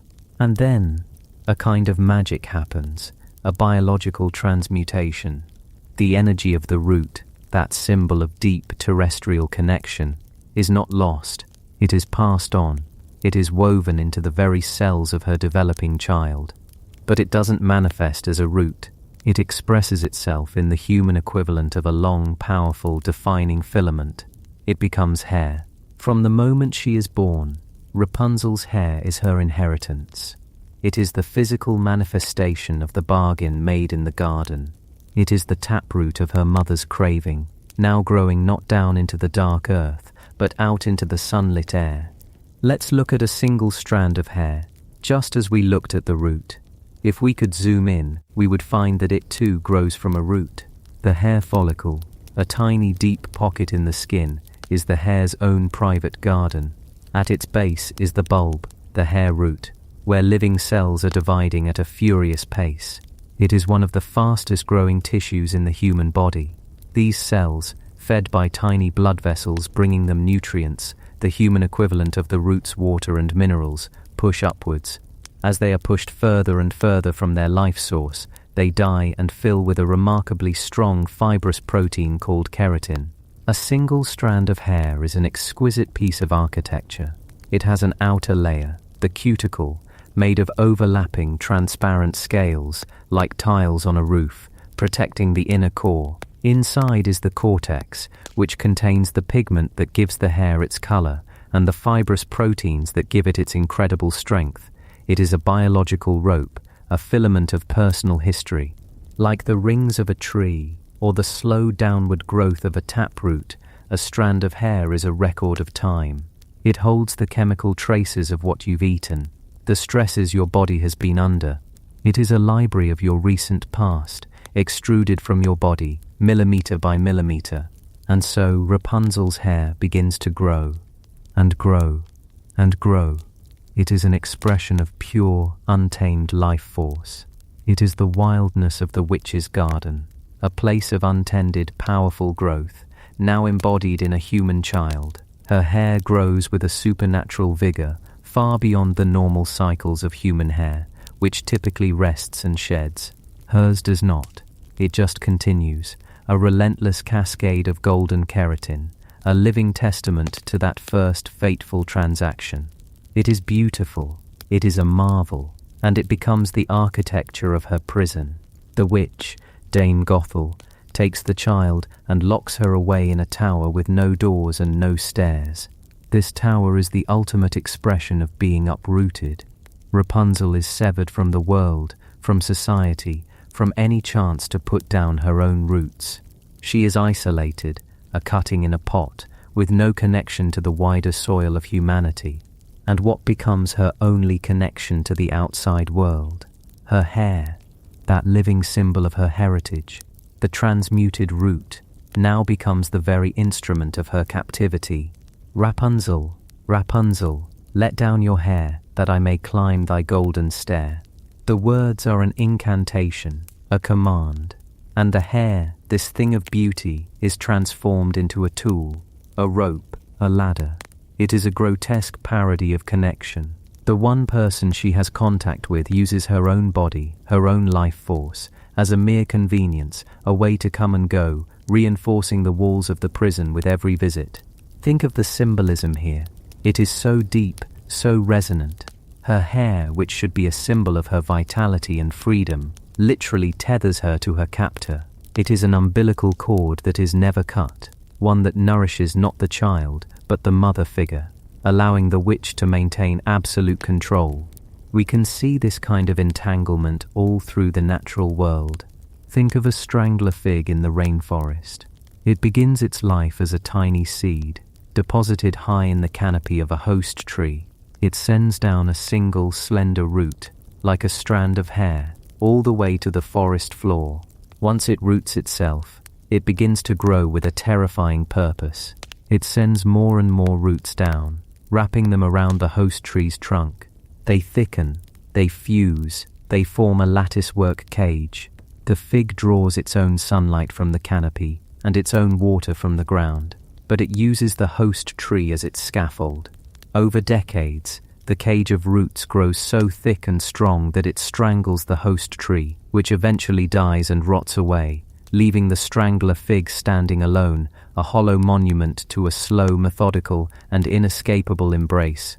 Rapunzel's hair is like that. It is the beautiful golden lattice work that keeps her trapped. Every day its growth makes her more valuable to the witch, and yet more imprisoned. It is a living paradox, and we feel this in our own lives, don't we? We speak of being tied down. We talk of the ties that bind, the very things that are meant to connect us, to family, to a job, to a home, can sometimes feel like a tower. The comfort of being rooted can slowly, imperceptibly transform into the suffocation of being unable to move.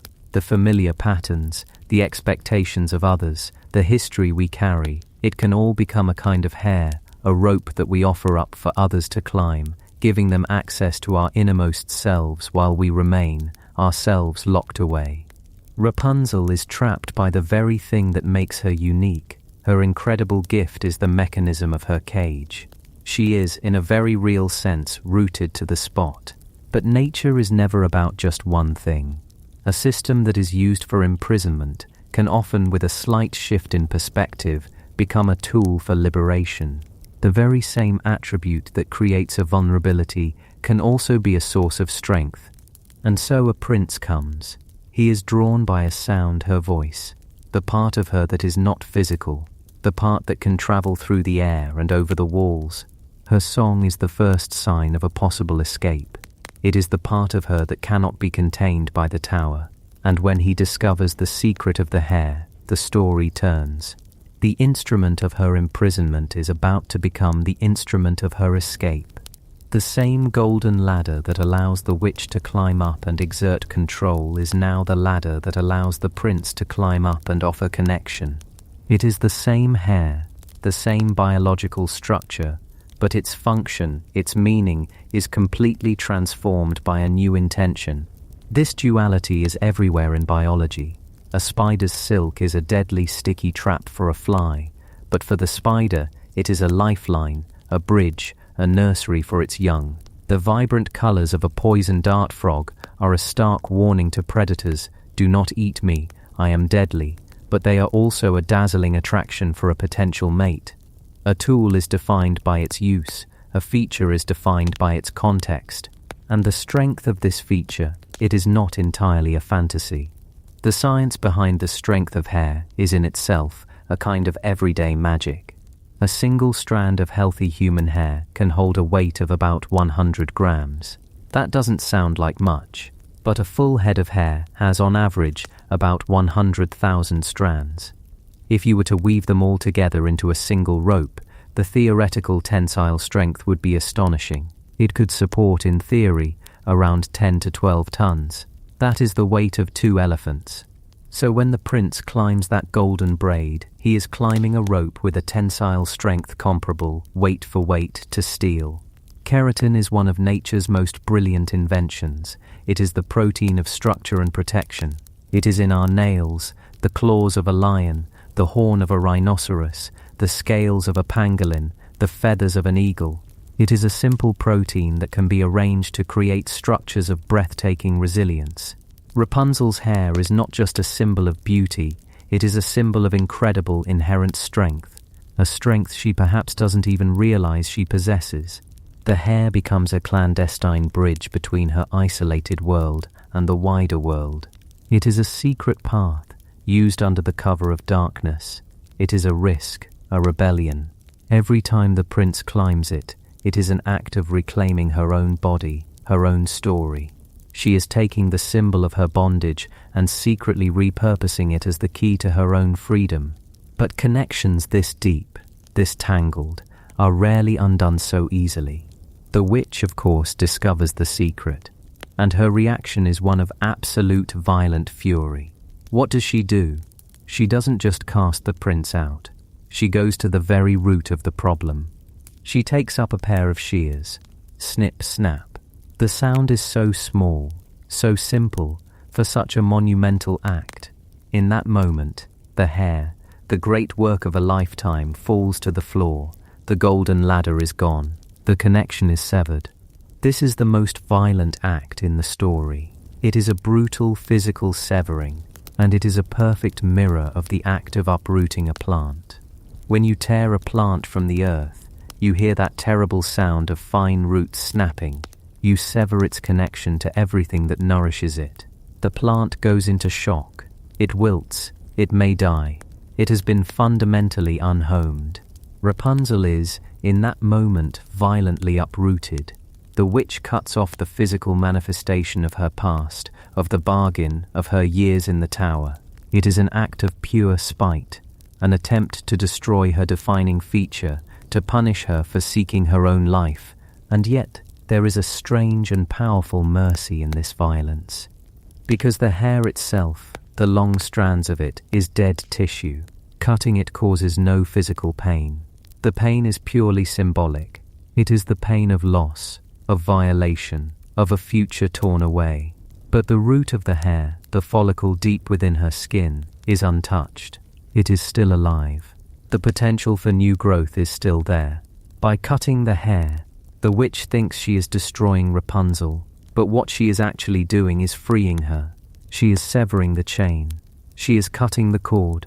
She is removing the very thing that kept Rapunzel tied to the tower and tied to her. Without the hair, the witch has no way to climb up to her, and no reason to keep her.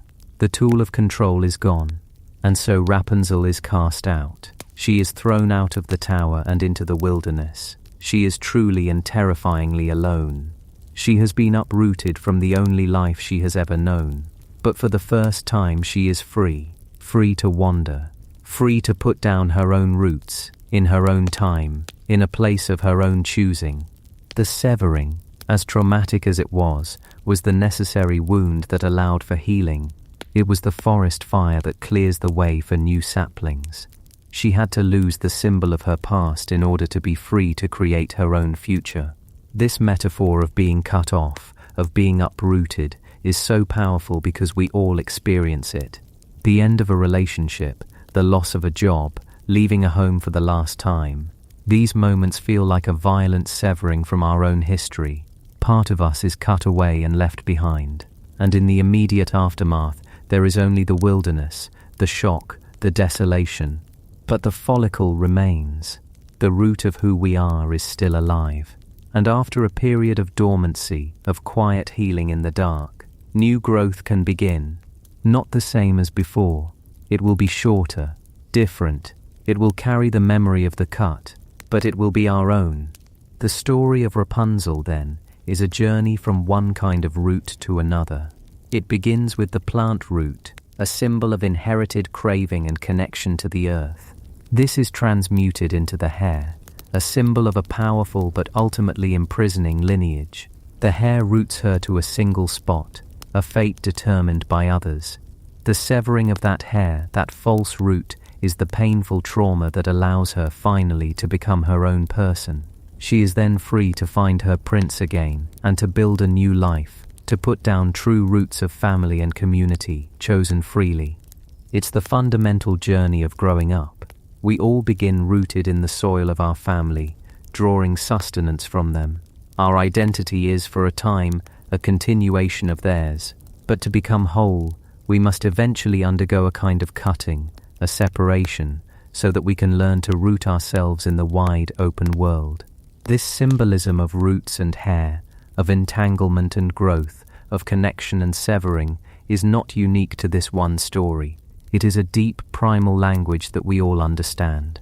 We see it in the myth of Samson, whose strength was in his uncut hair, his connection to his heritage and his god. We see it in the Norse world tree, Yggdrasil, whose roots burrowed into the mysterious underworld and whose branches reach to the heavens, connecting all realms of existence.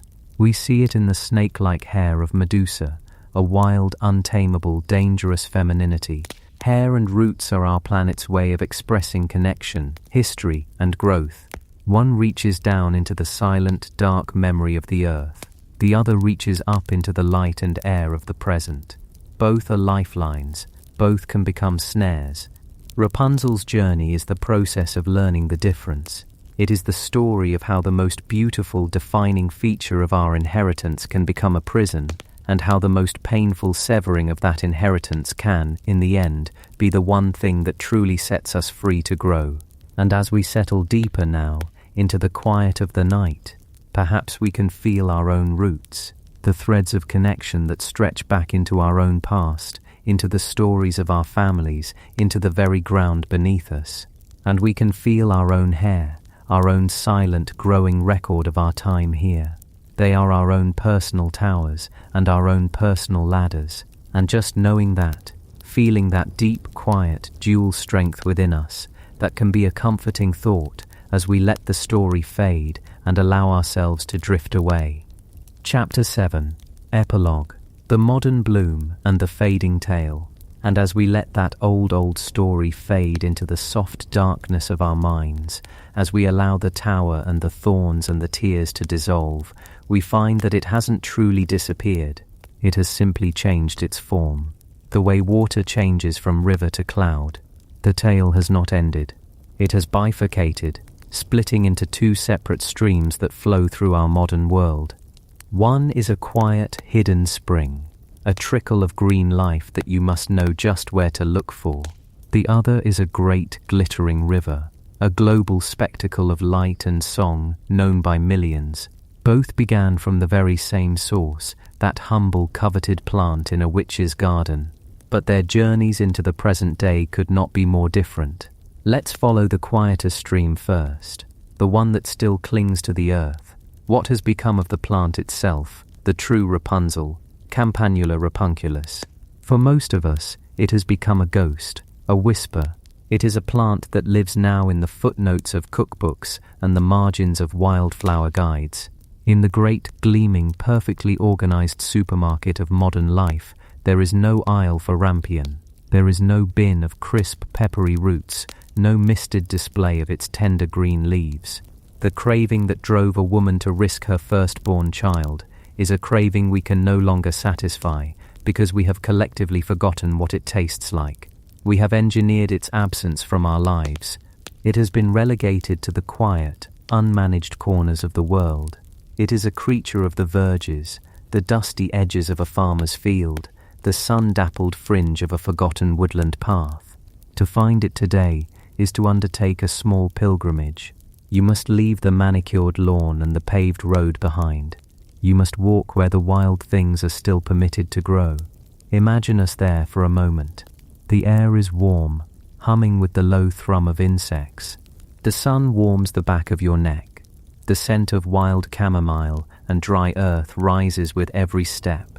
And there, nestled amongst the tall grasses and the Queen Anne's lace, is a delicate spire of pale bell-shaped flowers. They are a soft, unassuming colour, a washed-out lilac or a bluish white, like a watercolour left in the sun. Each flower is a perfect tiny gramophone horn, tilted towards the earth, as if listening for a secret. This is it. This is the plant that launched a legend. To see it is to feel a strange sense of dissonance. This quiet, pretty, unassuming little wild flower, this is the object of such dramatic, life-altering desire. It feels impossible. It seems too gentle, too common. It does not look like a plant of mythic power. It looks to our modern eyes like a weed, a lovely weed perhaps, but a weed nonetheless. And in that simple observation lies the heart of its modern story. We have lost the language that it speaks. We no longer know how to read its value. Our ancestors, whose lives were so intimately tied to the cycles of the seasons and the bounty of the untamed land, would have seen this plant not just with their eyes, but with their stomachs, with a deep cellular memory of nutrition. They would have seen a crisp, spicy addition to a winter meal. They would have seen a welcome flush of spring greens after a long, lean season of dried and salted things. They would have seen sustenance. They would have seen life. We see a decoration. And so the rampion has retreated. It grows where it can, a quiet protest against the monoculture of our fields and our diets. It waits patiently in the seed bank of the soil, sometimes for decades, for the right conditions to return. A patch of earth to be disturbed, a canopy to be opened, a moment of sunlight to be granted. It is a living relic, a quiet reminder of a time when our pharmacy and our grocery store were one and the same, and its aisles were the hedgerows and the meadows. But the stream has not run completely dry. There are still people who remember the old language. They are the keepers of this quiet flame. We might call them foragers. They are modern-day hunter-gatherers, moving through the landscape not as conquerors, but as quiet participants. A forager seeking rampion is a beautiful study in attention. Their eyes scan the green chaos of a meadow with a kind of soft focus, not looking at things so much as looking for a pattern within them. They are reading a text written in the language of leaves and stems. They are searching for the specific rosette of basil leaves, the particular shape and texture that distinguishes Campanula rapunculus from its neighbors. When they find it, the process is one of reverence. They will not take the whole patch. That is the first rule of this quiet tribe. You always leave more than you take. You are a guest in nature's pantry, not its master. They might use a small trowel, a hori-hori knife, to carefully loosen the earth around the plant's base. The soil parts with a soft, crumbling sound. It smells rich and alive, of decay and creation all at once. And then, with a gentle pull, the root comes free. It is pale, almost white, like a small, slender parsnip or a daikon radish. Holding it in your hand, you feel the cool, firm reality of it. You can scrape a tiny bit of the skin with your thumbnail and bring it to your nose. The scent is sharp, earthy, and peppery. It is the smell of the story. It is the tangible aroma of the witch's forbidden garden. To taste it is to connect with the past in the most direct way imaginable. The crisp, clean snap of the raw root. The initial subtle sweetness followed by a pleasant, radish-like heat that spreads across the tongue. It is a flavor that is both familiar and wild. The leaves when young are tender and mild, with a texture somewhere between spinach and lettuce. They carry the taste of the sun and the soil they grew in.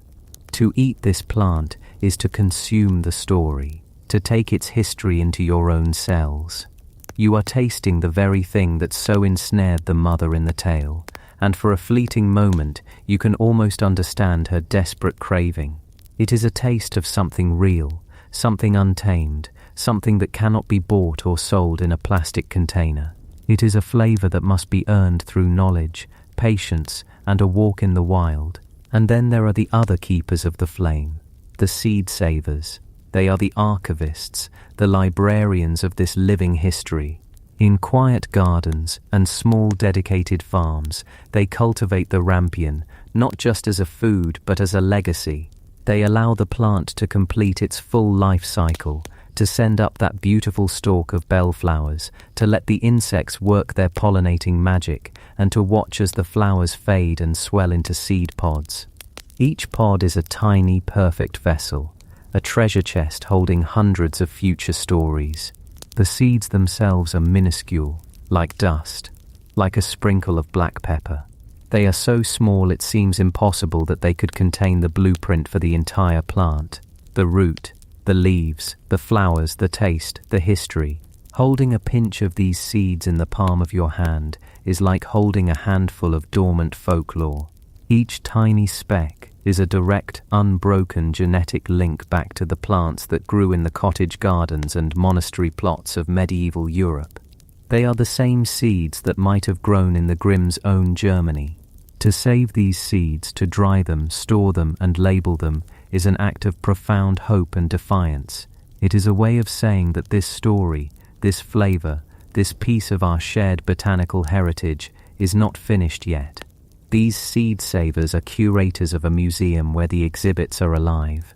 They maintain vast, cool, dry libraries where the books are small paper envelopes filled with these specks of potential. It is a global grassroots effort, a quiet network of people who believe that biodiversity in our fields and on our plates is a treasure worth protecting. They are guarding the Rapunzel plant from the greatest threat it faces in the modern world. Not a witch, but the simple, pervasive threat of being forgotten. Now let us leave that quiet, earthy stream and turn to the other, the great glittering river of the story itself. While the plant has been fading into obscurity, the tale of Rapunzel has done the exact opposite. It has exploded. It is one of the most famous, most recognizable fairy tales on the planet. Its central image, the girl with the impossibly long hair trapped in the tower, is an indelible part of our collective cultural consciousness. But it is a story that has, in its modern incarnation, been completely and utterly uprooted. It has been severed from the soil that gave it life. The most powerful force in this transformation has, of course, been Disney's animated film Tangled. It is a work of breathtaking artistry. The visuals are stunning, the characters are charming, the music is beloved by millions. It has brought joy to countless children and adults, and we can appreciate it for what it is, a beautiful piece of modern storytelling. But in our quiet space here, as we drift and learn, we can also gently examine what was changed and what was lost in the translation. The most significant change is right there at the beginning. The story is no longer set in motion by a common, edible plant. The rampion is gone. In its place, we are given a magical golden flower, born from a drop of sunlight, with the power to heal and grant eternal youth. The queen does not crave it out of a natural, albeit overwhelming pregnancy craving. She is sick, and the flower is sought as a magical cure. This single change, this swapping of a real plant for a magical one, cuts the story's primary root. It lifts the entire narrative out of the realm of the tangible, the botanical, the real, and places it firmly in the world of high fantasy. The connection to the earth is gone. The story is no longer about the powerful, sometimes dangerous relationship between humans and the natural world. It is no longer a cautionary tale about the consequences of desire for a real physical thing. It becomes a story about a generic magical object. The specificity, the thing that made the story so unique and grounded, is lost. Rapunzel is still named Rapunzel, but the name is now just a pretty sound, an artifact of the old tale, completely disconnected from its meaning. It would be like calling a character Rose in a story where flowers do not exist. The name becomes an echo without a source. And then there is the hair. In the old story, Rapunzel's hair is remarkable for one reason only: its length. It is a tool, it is a rope, it is strong, a product of years of uninterrupted growth, a testament to her isolation. Its power is purely mechanical. But in the modern retelling, the hair inherits the magic of the flower. It glows, it heals, it is a magical object in itself. Again, this is not a criticism of the new story's quality, but an observation of its transformation. The tale moves further and further away from the quiet, biological marvel of the original and into the realm of the supernatural spectacle. The result of this process, which has happened not just with Disney, but in countless retellings, is a great divorce. The story of Rapunzel has been divorced from the plant Campanula rapunculus. The character has been separated from her namesake. We have kept the tower, we have kept the hair, we have kept the prince and the witch, but we have thrown away the root. We have forgotten the beginning, we have forgotten the craving, we have forgotten the garden. The story has become unearthed, a beautiful floating castle of a tale with no foundation in the real world. And so we have these two legacies, flowing in parallel. On one side, the plant, real, quiet, fading from our memory, but lovingly tended to by a dedicated few who still know its value, who still taste its peppery root and save its dusty seeds. On the other side, the story, a global phenomenon, vibrant, famous, but a sanitized, magical version that has forgotten its own origins. The rampion in the earth and Rapunzel in the sky. What does this mean for us, as we lie here, on the edge of sleep? Why should we care that a fairy tale has lost its connection to a weed? Perhaps it matters because this great divorce is a story we see happening all around us, in countless different ways. We are increasingly living in a world of abstractions, of digital representations, and sanitized versions of reality. We drink milk from a carton, with little thought of the cow or the pasture. We eat bread from a plastic bag, with no connection to the field of wheat or the hands of the baker. We have in many ways forgotten the garden. We have forgotten the complex, messy, and deeply nourishing relationship between our lives and the earth that sustains them. The story of Rapunzel, in its original form, is a powerful reminder of that connection. It is a story that says the natural world is not just a pretty backdrop for our human dramas. It is a powerful actor in its own right. It can inspire overwhelming desire. It can provide sustenance. It can be a source of conflict and a catalyst for profound change. The witch in the old tale is, in a way, a personification of the fierce proprietary power of nature. She is the guardian of the garden, and there are consequences for taking what is not freely given. She is not simply evil, she is a force of nature, as impersonal and as absolute as a drought or a flood.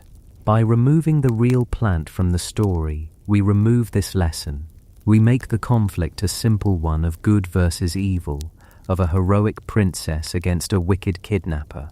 We lose the more complex, more interesting, and perhaps more important story about our relationship with the world beneath our feet. And yet, why does the story, even in its unearthed form, still hold such a powerful grip on our imagination? Why do we still tell it, sing it, and dream of it? Perhaps it is because, deep down, we still feel the craving that sets the whole tale in motion.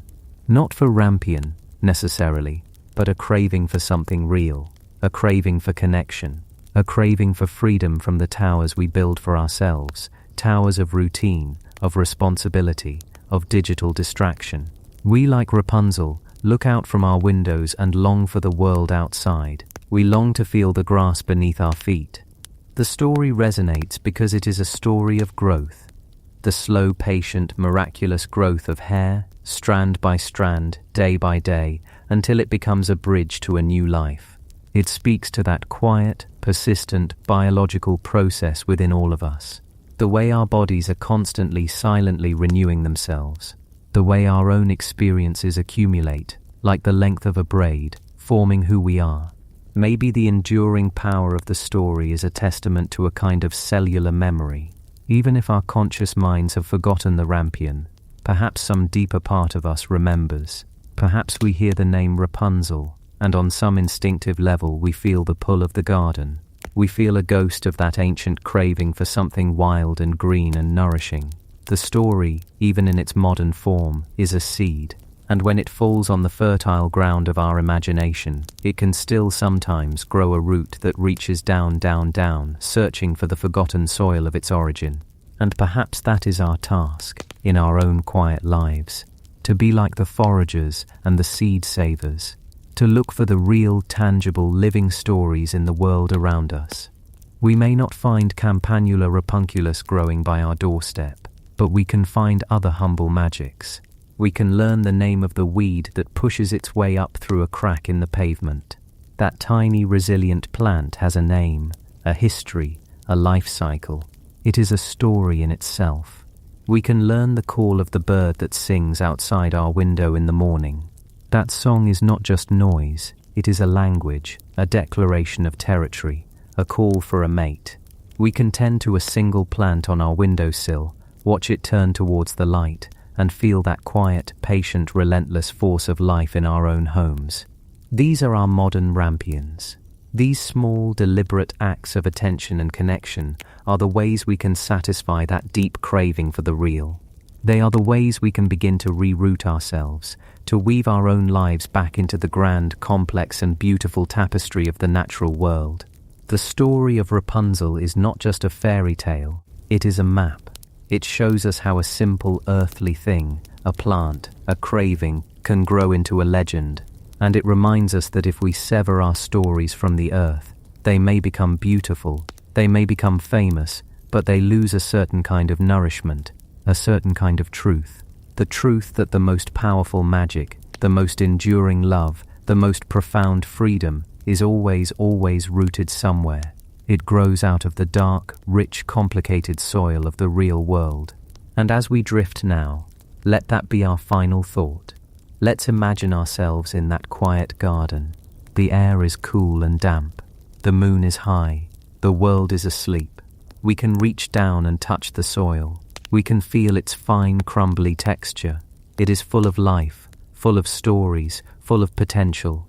It is the beginning of everything, the beginning of the rampion, the beginning of the craving, the beginning of the tale, and the beginning of our own quiet, peaceful and well-deserved rest.